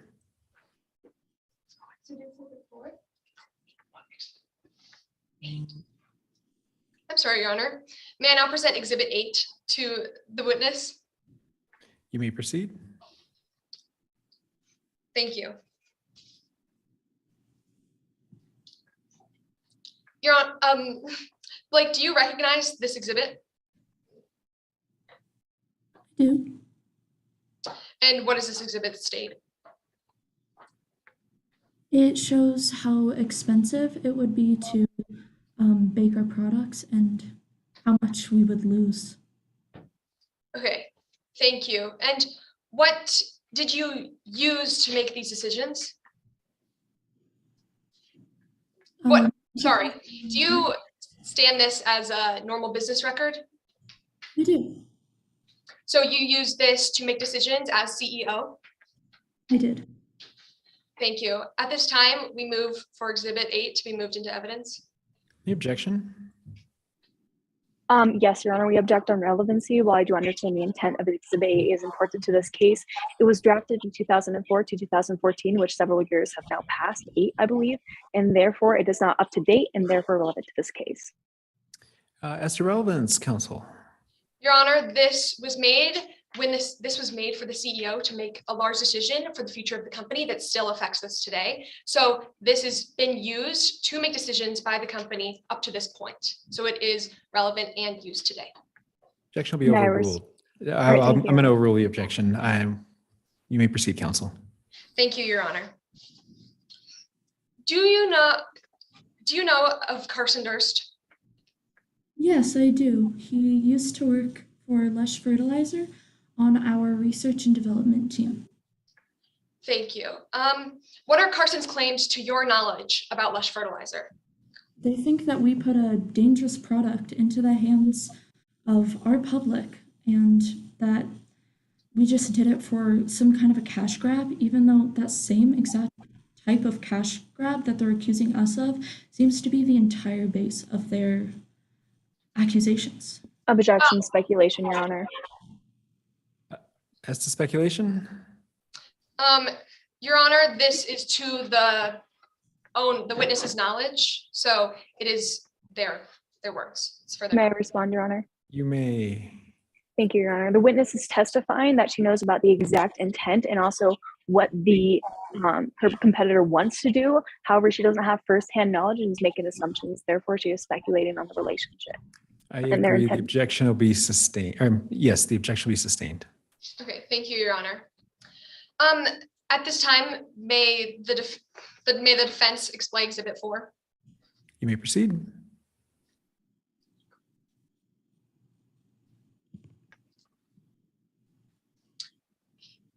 Let the record reflect that I am showing opposing and co-counsel Exhibit 4. Do you recognize this email, Miss? No, I do not. So have you ever seen the contents of this email? I have not.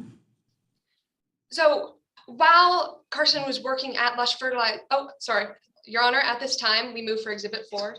Oh, I'm sorry, Your Honor. So while Carson was working at Lush Fertilizer, did he ever bring up his concerns? Objection, speculation. The objection will be overruled if the witness can answer as to their experience with that. While Carson Your Honor. was working for you, did he ever bring up his concerns stated in this email? No, he did not. Okay, thank you, Your Honor. No further questions. All right. Any cross? Yes, Your Honor. If I could ask opposing counsel to stop screen sharing for a second. All right, thank you, opposing counsel. Blake, Doncourt, what is a good pronoun that I could use for pronouns? Okay, awesome. Thank you. Okay, and then I will begin. Good afternoon, MX Blake Doncourt. My name is Emily Bell, and I will be conducting your cross-examination today. MX Doncourt, is it true that you direct 10% of all annual profits to charities that reduce the world's global nitrogen footprint? Yes, of course. I try to make my company as environmentally friendly and helpful as we possibly can. I understand, but don't 100% of your profits come from selling nitrogen-based products? Yes, of course. It's important to have nitrogen in our products to help bind to the product and to reduce runoff. I understand. And due to allotting 10% of all products to reduce the global nitrogen footprint, you were personally nominated for the United Nations Champions of Earth 2021 award, correct? Of course. Yet you did not win this award because of this lawsuit, correct? Well, yes, of course, there are understandable speculations that may arise, but I would love to believe that if this meaningless court case had not come up, that we would have won. So you believe that you would have been back in the running for this award if a meaningless lawsuit saying that one of the users of your product got cancer was dropped, correct? I believe so, since I Okay. believe that it was our product that really caused the cancer, and I think that the real case should be against someone else instead of Lush. Thank you. And if you were to win this lawsuit, would you be back potentially in the running for this award next year? Yes or no? I can't really say for sure, but I would love to believe that we would be, yes. And also, by winning the suit, you would, in a sense, be making a public statement about the safety of Lush fertilizer, correct? I'm sorry, Yes can or no will suffice. you question? Yeah, not a problem. So by winning this lawsuit, you would be making a public statement about the safety of Lush fertilizer, yes? Yeah. So let's talk some more about the safety of Lush fertilizer. You state that there's no valid evidence that directly links the use of Lush fertilizer to cancer, yes? That's true. Any research that I've seen or heard of from other people doesn't really have much of a scientific basis or foundation that would. I understand, but do the experiments that you're performing to refer to internal and external, correct? Yes, that is. Awesome, thank you. And to the best of your knowledge, did your company perform any experiments using control groups to evaluate the dangers of Lush fertilizer? Yes or no? I'm not really entirely sure, but I don't believe so. Awesome. And to the best of your knowledge, is your company doing experiments involving human subjects to evaluate the dangers of Lush fertilizer? Yes or no? No. Therefore, wouldn't you agree with me that there is no valid evidence internally explicitly stated that Lush fertilizer does not lead to cancer?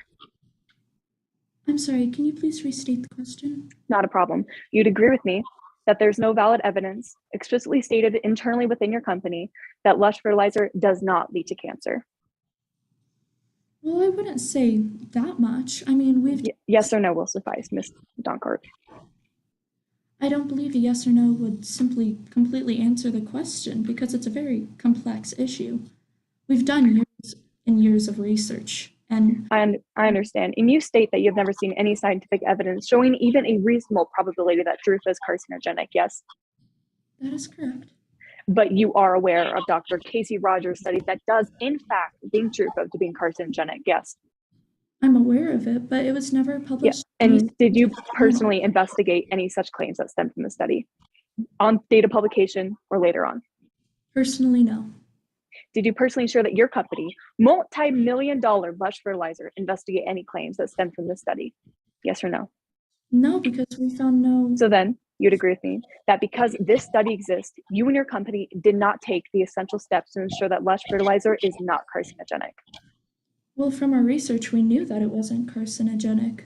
But since you didn't investigate any such claims, you would agree, but you didn't investigate any such claims, correct? No, we did not. And since you did not investigate these claims, you would agree that you did not take the essential steps to ensure that Lush fertilizer is not carcinogenic, correct? Yes or no will suffice. We didn't get the answer. We didn't hear the answer. Oh, I apologize. That is correct. And since your company did not take these steps, you agreed with me there, then wouldn't you further agree with me that your company's inaction was actually an act of negligence? No, I would not say that it was negligence. So you're saying that because your company did not investigate any claims, that wasn't negligence? No, because of course. And since your company did not do any follow-up studies, that wasn't negligence? I don't believe it was, no. Now let's turn more towards a personal connection in this case, if you don't mind. As CEO of the company being sued, everyone assembled here today is on your payroll, correct? Yes. Awesome. And now I'd like to turn more to financials, if you don't mind. Are financials important to you on a company level? Yeah, of course, it's a company. And because they're important, you cut some necessary safety measures, didn't you? I wouldn't say that we cut them. So then you're saying that you did not bake. You're saying that you baked the fertilizer to remove any risk that is carcinogenic? No, we did not because so you didn't bake the fertilizer. Is that correct? Like I said. However, you admitted that baking the fertilizer would remove any risk that our fertilizer was carcinogenic. Isn't that right? Yeah, that's correct. But we did. However, you did not bake this because it was simply, quote, too expensive. Correct? Yes, it was unnecessary. All right. Awesome. Thank you, Your Honor. Sorry, Kyle, that went long. All right. Any redirect? Yes, Your Honor. You may proceed. Would it be ethical to study on humans before doing any other studies, in your opinion? I'm sorry, can you explain the question further? Yes. Would you believe it ethical to study on humans before completing other internal studies? No. So it would not be ethical to do these studies internally before these other studies. It wouldn't have been. I wanted to make sure that it was as safe as we possibly could be. You used other data to prove that this was not carcinogenic without using human subjects. Yes, we did. Okay, thank you. No further questions. Thank you. Any recross? Just one quick question. You state that, quote, bacon or fertilizer would remove any risk that is carcinogenic, but baking the fertilizer was too expensive, quote, end quote, correct? As I previously said. Yes or no will suffice. Sorry, can you repeat that? Yes or no will suffice. The question? Okay. Hold on, we're having some technical.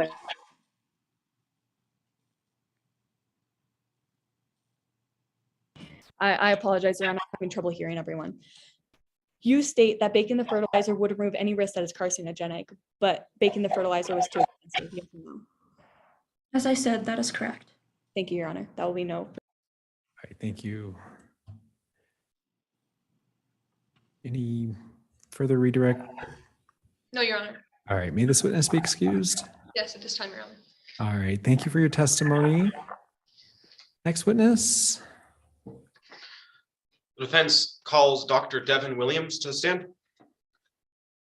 Thank you. Ms. Williams, you've been sworn in. Counsel, you may proceed. Thank you, Your Honor. Good afternoon, Dr. Williams. Can you please state and spell your last name for today? Good afternoon. My name is Devin Williams, Williams. Thank you. I would like to talk to you about your education. Have you received any degrees? Yes, I have my degrees all the way up through my PhD, all from Colorado State University, and I have done some post-PhD work in the University of Utah. And what do you specialize within those degrees?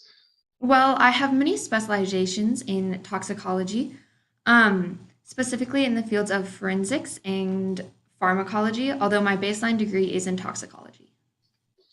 And where did this education lead to you immediately post-graduation? Directly after graduation, I worked many jobs in the professional field. I worked as a professor at the University of Colorado and Colorado State University, as well as a medical examiner and a toxicologist within the field. Have you received any additional certifications on top of your school? Yes, I have many specializations and certifications in toxicology, including a one in clinical toxicology and forensic toxicology within the state of Colorado and others from other states.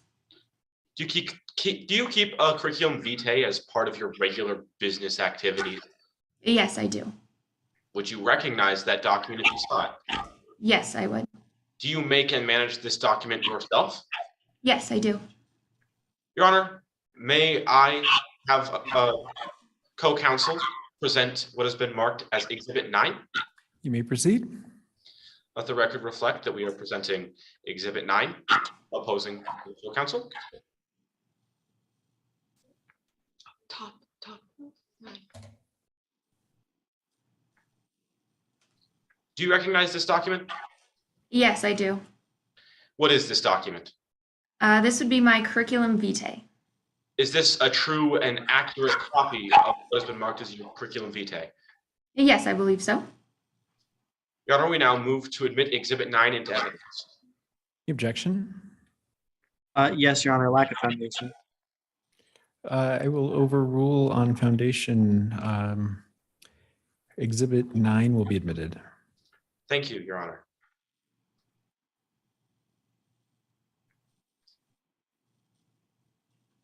Your Honor, I now move to admit Dr. Rogers as an expert in toxicology as well as its use in forensics to provide opinions under Rules 702 and 703.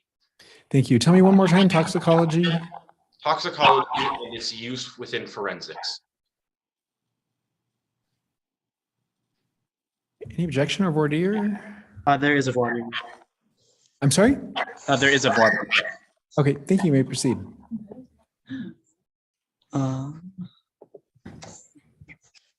Apologies, Your Honor, having slight technical difficulties. Okay. Hello, Dr. Williams. My name is Kyle Branson, and I'll be conducting your voir dire cross-examination. To get right to the point, Doctor, you're head of toxicology and research at Lush Fertilizers, correct? I'm sorry, can you repeat the question?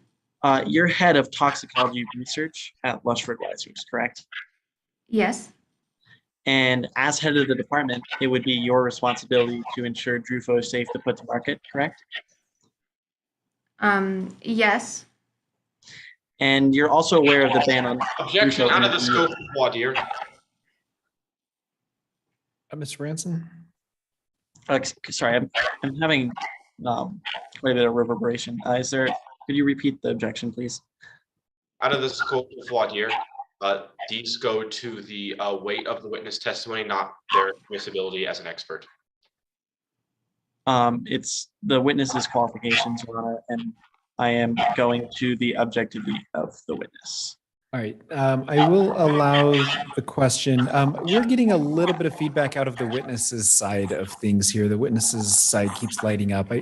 You may have to place yourself on mute until you answer the question, just to slow up the feedback there, but we'll try it that way for a little bit. But you may proceed, Mr. Branson.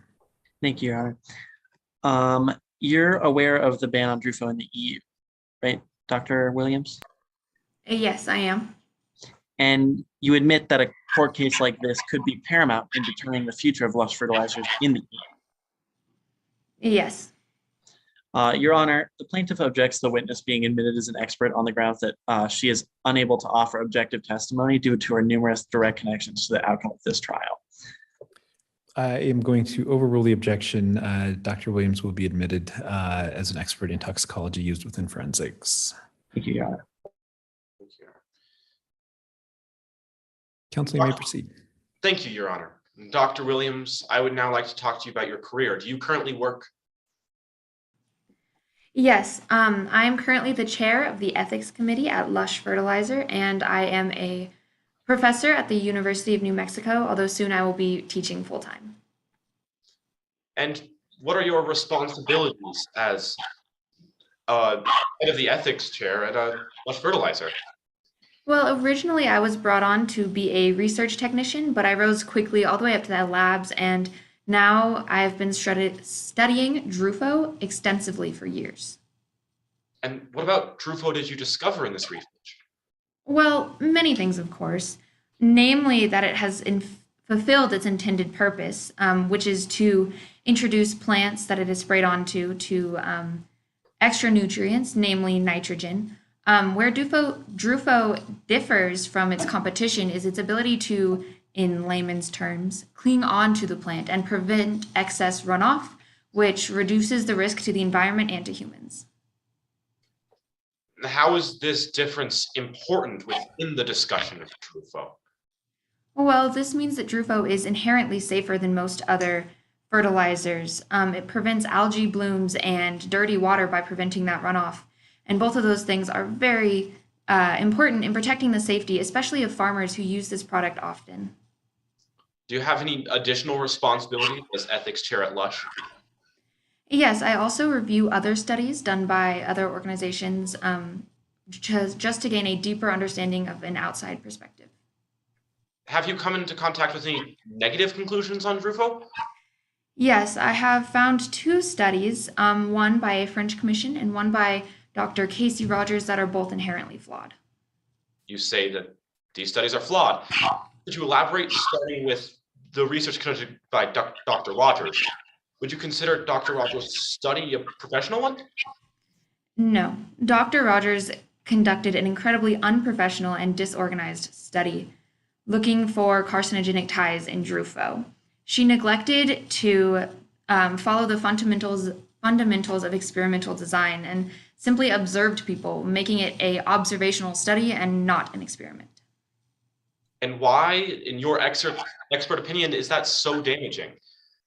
There was never an effort to understand the level of fertilizer usage beyond the categories of yes, no, or sometimes. There was no qualification or quantification of this exposure. The for an experiment to be legitimate, there has to be two things within each experiment. One being the intended imposed Objection, Your Honor. Narration. The objection is sustained. If you want to break these up into questions, counsel. Of course. So, you said there was no experimentation. What would make this an experimentation? Well, an experiment has to have two main qualities. One being the intentional imposed treatment or condition upon a group of subjects, and secondly, being a randomized sample of subjects from a particular population of interest. And unfortunately, Dr. Casey Rogers did none of these. So could you qualify Dr. Rogers' study as an experiment? No, their study was not an experiment. Well, what did Dr. Rogers find, even if the studies were flawed? Nothing of statistical or practical significance. None of it led to any sort of viable conclusion. Everything within a range from natural error to outside influence existed within these studies and was not accounted for by Dr. Rogers. Objection, Your Honor. Speculation. A response, Your Honor? Yes.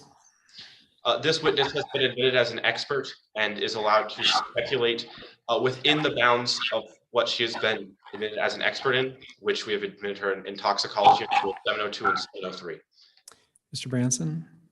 Your Honor, the witness began giving direct testimony about the possible confounding variables in another doctor's study that she did not herself participate in the study of, and therefore I believe this is speculation. May I respond, Your Honor? You may. I believe that we have laid foundation that it is part of my witness's regular business activities to review and provide opinions on the work of others, as he is doing right now. Okay, the objection will be overruled. And then once again to Dr. Williams, we really are getting a lot of feedback on your side. If you wouldn't mind muting and unmuting, I realize that that's probably a little bit of a pain, but especially when there's some argument going back and forth between the attorneys, we're just having a tough time hearing all of it. So I would appreciate that. Thank you. Counsel, you may proceed. Thank you, Your Honor. Would you like to continue, Dr. Williams? Would you like me to ask you a question? Could you repeat the question? Yes, of course. So, well, you have testified that Dr. Rogers' study was flawed, but within that study, even though it was flawed, what did Dr. Rogers find? Dr. Rogers found nothing of statistical significance and no conclusions that are valid. Everything from natural error to outside influences was introduced during this study, and Dr. Rogers did not account for this. Even in a simple experiment with no outside influence, such as flipping a coin, there is... Objection, Your Honor. Narration. Overruled. Thank you. Even in simple studies like flipping a coin, there's not a guaranteed outcome because of randomization, and this was a factor that Dr. Rogers did not account for in her study. You mentioned a French study. What was that French study? The French study was done in a laboratory setting, and it was to figure out the amount of nitrates that Truffaut introduced into the environment. However, this study was done in a lab and did not account for the natural accumulation that would happen in a regular outdoor setting, which Truffaut was intended to be used for. Would you say that this experiment was done extensively to the point where it was unrealistic? I would say yes, it was an unrealistic study. Did that disallowal mention anything about carcinogenics? Even in their extensive and unrealistic study, carcinogenics never came up. The Truffaut was banned not based on a potential carcinogen. However, it was based on an unrealistic laboratory setting of excess nitrates. Thank you. No further questions at this time, Your Honor. Thank you. Cross-examination? Yes, Your Honor, there is a cross-examination. Is Dr. Williams ready to begin? You may proceed, counsel. Thank you. I ask Dr. Williams that you please attempt to limit your answers to a yes or no. I'd first like to discuss your personal connections to this case. Doctor, you're head of toxicology research and development at Lush Fertilizers. I am also head of the ethics committee, yes. And in this job, you study the effects of different chemicals used in manufacturing your fertilizers on humans. I'm sorry, can you repeat the question, please? I apologize. In this job, you study the effects of different chemicals used in manufacturing your fertilizers on humans. Yes, we study all the effects of our fertilizer. And you extrapolate those conclusions to humans. Yes, as any company would, Okay. protect our consumers. And ultimately, it would be your job to determine whether these chemicals are safe. As head of the ethics chair, yes. So you would have been personally responsible to prove Lush Fertilizer was safe to put to market. Not to prove I have the final word, but there are many scientists behind me to back up what I say. But you have the final word. Okay. Moving on. You're aware of Dr. Casey Rogers' study that did follow the long-term ill health effects of Drufo. Yes, but it was an observational study, not an experiment. And you're aware that her study did conclude that Drufo was linked to serious health effects, including non-Hodgkin lymphoma. Yes, I'm aware of that, if you so call it a conclusion. But you believe this test not to be scientifically valid. No, it is not. You claim that Dr. Casey Rogers' largest problem is that she compares users of your fertilizer to people who simply do not use fertilizer, correct? That is one of the many issues in the study, yes. And you relate this to comparing apples to oranges, correct? Yes. So you would say an ideal study in your mind would compare seriously harmful health conditions related to Drufo and Lush Fertilizer to users of other fertilizers. I'm sorry, I'm confused by the wording of the question. I will rephrase it real quickly. So an ideal study in your mind would compare rates of seriously harmful health conditions related to Drufo and Lush Fertilizer to users of other fertilizers. It would compare the health effects of two different fertilizers against a control group, if that's what you're asking. Yes. So that would be comparing apples to apples, correct? Yes, if that's how you want to phrase it. But doctor, is it not your responsibility to prove Drufo completely safe for human use, not just similarly dangerous to other fertilizers? Okay, and time is up there. Okay. Any redirect? No, Your Honor. May this witness be excused? Yes, Your Honor. Thank you. All right. Do both sides need, I'm sorry, I guess any other evidence from the defense? The defense rests at this time, Your Honor. Thank you. Do the attorneys need a couple of minutes to prepare for closing argument? The defense does not. The plaintiff is ready to proceed. Okay, and I'm sorry, the defense said? The defense does not need more time, Your Honor. Thank you. Okay, very well. We can proceed with closings. Give me just a moment while I update my notes.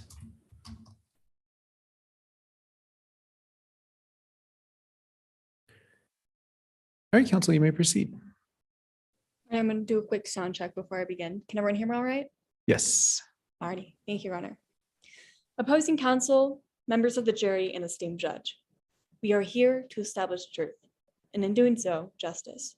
We are here to ensure that the negligence of Lush Fertilizer is not ignored. We are here to ensure that the damage done to Ms. Wires' life due to Lush Fertilizer is not ignored. We are here to establish truth, and in doing so, justice. And the truth revealed through this case by a preponderance of evidence was that Lush Fertilizer is, in fact, negligent.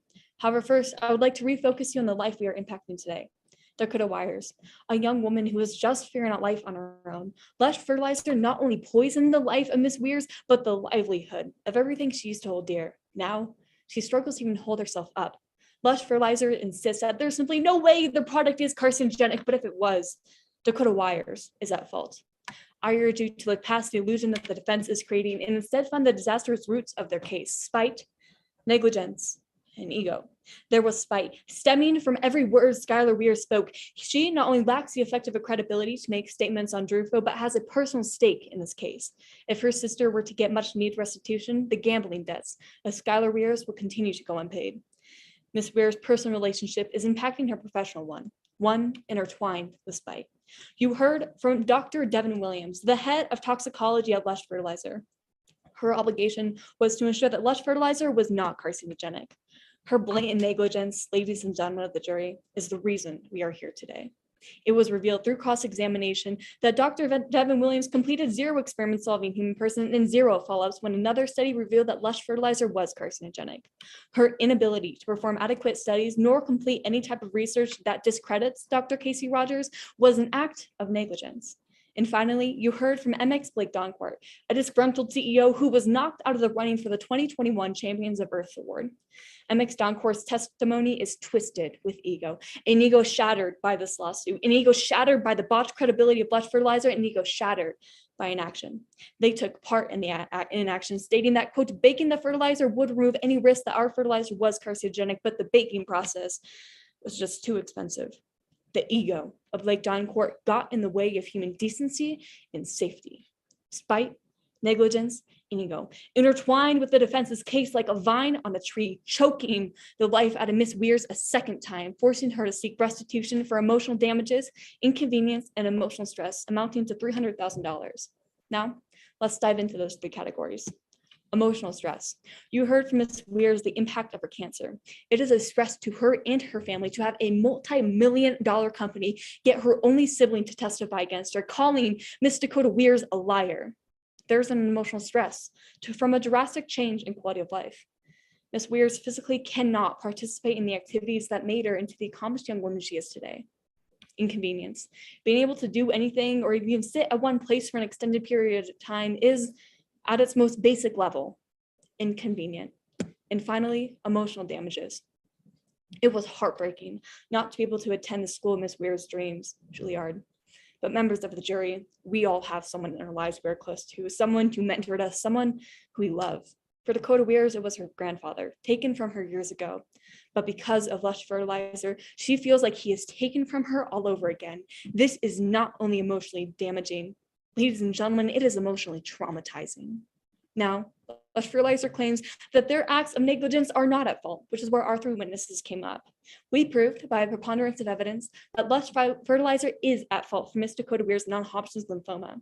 You heard from Carson Durst, who brought the dangers of Lush Fertilizer to the attention of the CEO, only to be told to quiet down to protect the credibility of Lush Fertilizer.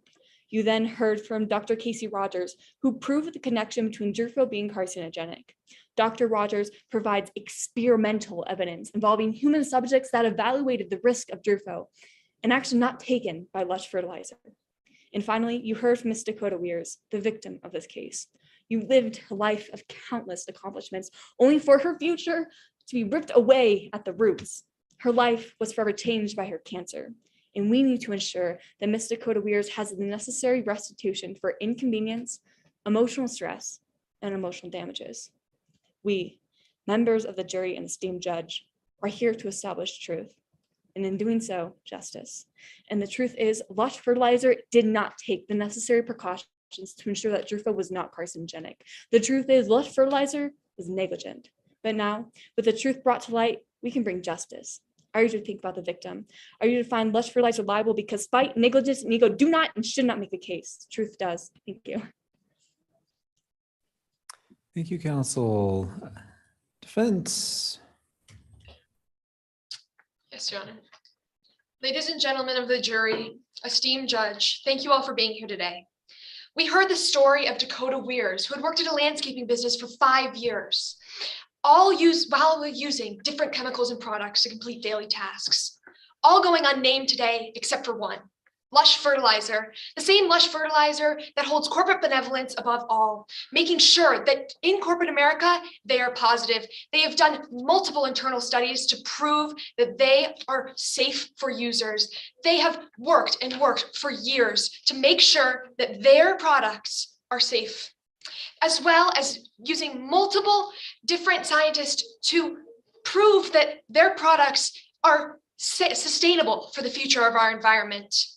Their binding agents in DRUFO, which allow for nitrogen runoff to be decreased, have changed the world of fertilizer, making them a successful, influential, and well-known company in the fertilizer game, as well as a competitor and a target.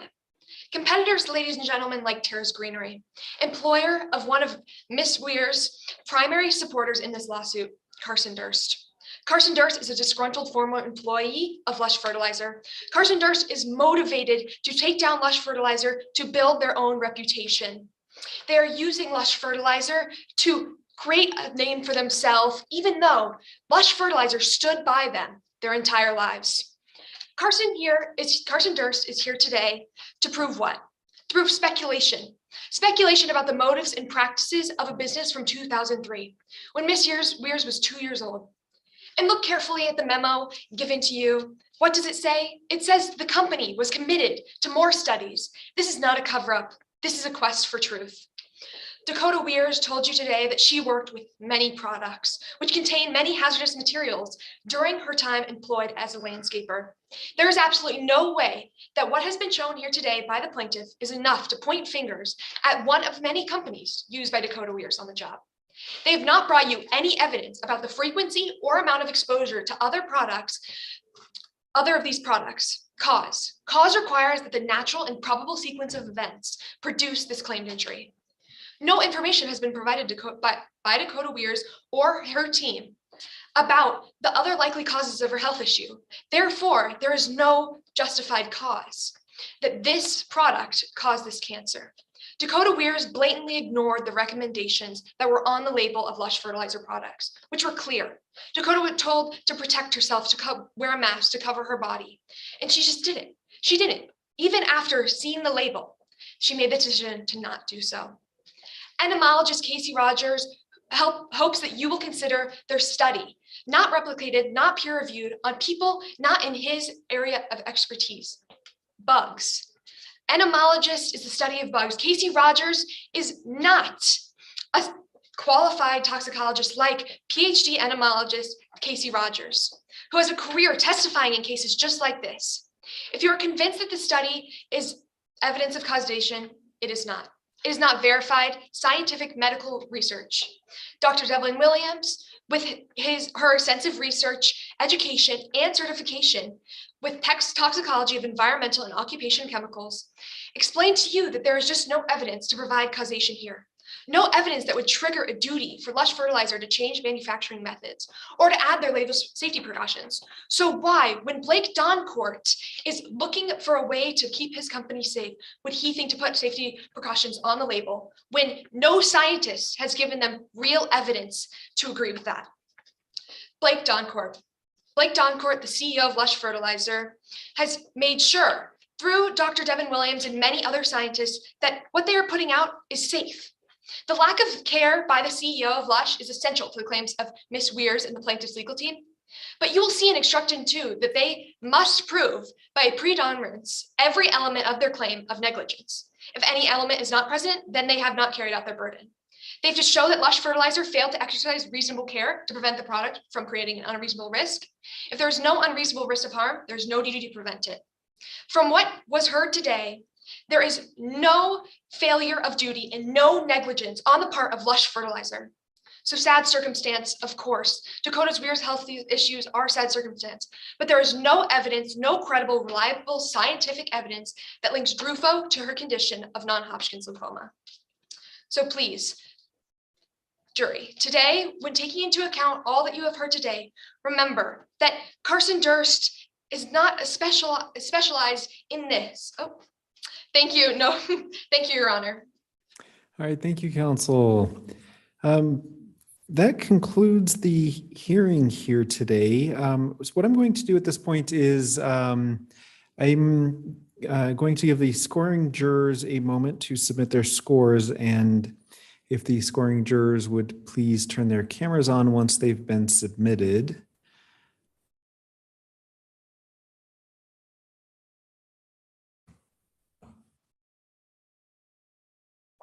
All right, Ms. Mills.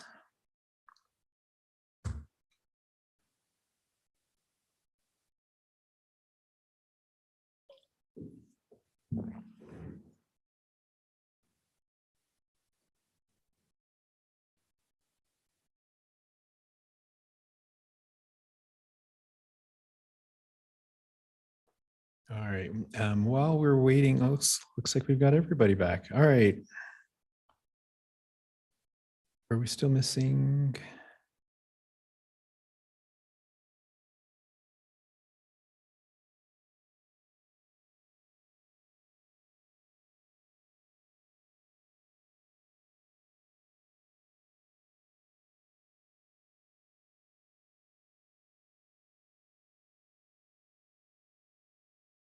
All right.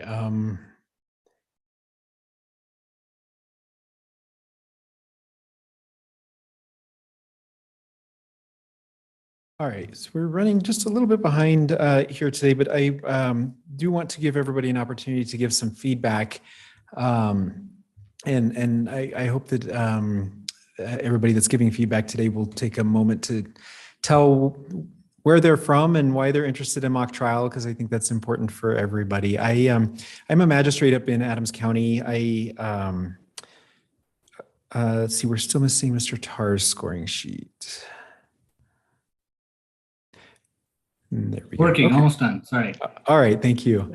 I'm a magistrate up in Adams County. I preside over a family law docket. I've been here for about a year and a half. I did a civil docket for about a year before this.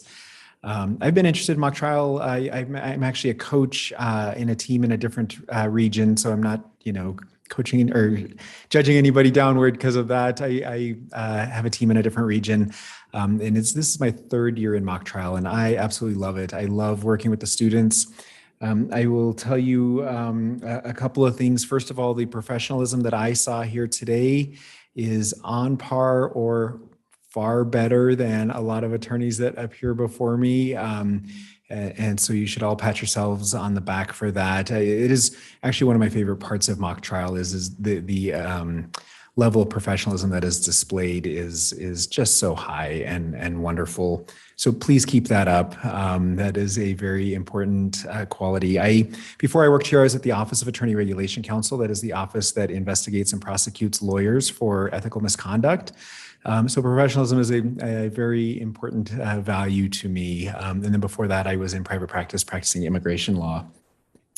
The tech issues, there weren't that many tech issues today. I apparently had tech issues on my end. That happens sometimes. You all handled it with grace. Everybody did, I thought. And we actually, most of my hearings are online, and we have tech issues all the time. And again, I think you all did as good, if not better, than many of the lawyers that appear before me. And I also just really quickly wanted to say that I thought generally speaking, I thought everybody's pace and inflection was spot on. And that's actually an issue that I see in coaching and in watching other teams. It's just sometimes it gets very rushed. And I didn't notice that at all here today. So I am going to go around the room. I'm going to let Ms. Conway speak first. Hi, I'm a paralegal. I work for DaVita in the legal department. I've been a paralegal for about 8 years. I've always been interested in mock trial, like when I worked at a firm. But then I also took the LSAT because I'm considering going to law school. And I agree with you. The professionalism was like so on point. I was clapping at some point. It's good my camera was off and my sound, but y'all did a great job. I was very impressed, and I will volunteer to do this again because I really enjoyed it. All right, Ms. Mills.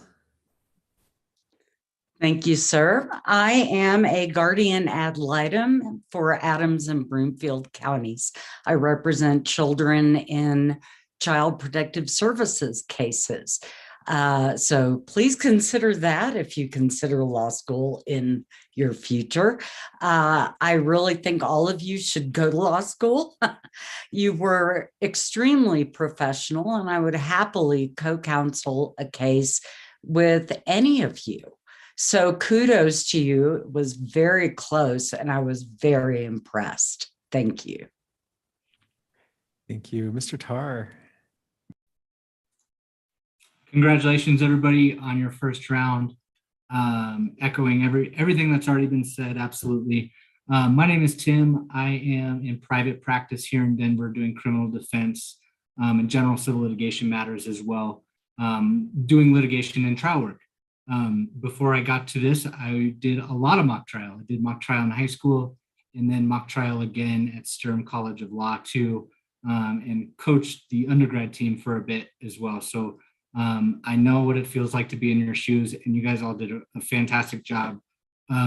This is one of the most confident rounds I think I've ever seen from everybody. I think everybody had that confidence in them to do what you did. And you guys did it with grace and good energy and great confidence as well. I just have a couple quick, constructive criticisms to make for generally everybody. And it stinks that you guys are in this virtual world. And my heart goes out to you guys. My heart goes out to young kids like you, or young people, not kids, but young adults like yourselves. I think this pandemic's been hard. The pandemic's been hard on everybody, but particularly you folks. And I commend you all for doing something like this, and keep your head up through this time. But you guys did great.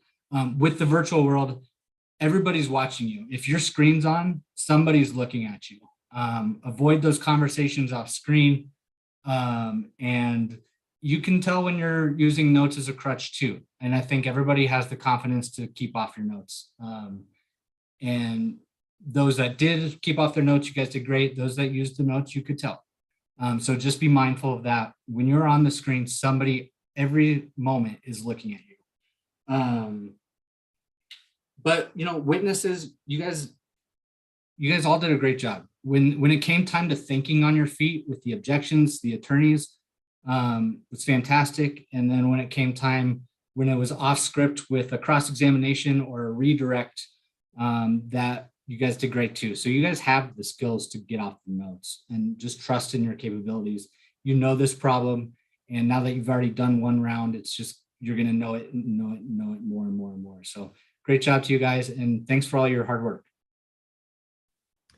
All right, folks. Well, good luck in your next rounds. I think this is your very first one, right? So got a few hard ones ahead of you, but good luck to you all. And I would be happy to see both of these teams make it to the state competition. So I wish you all very good luck.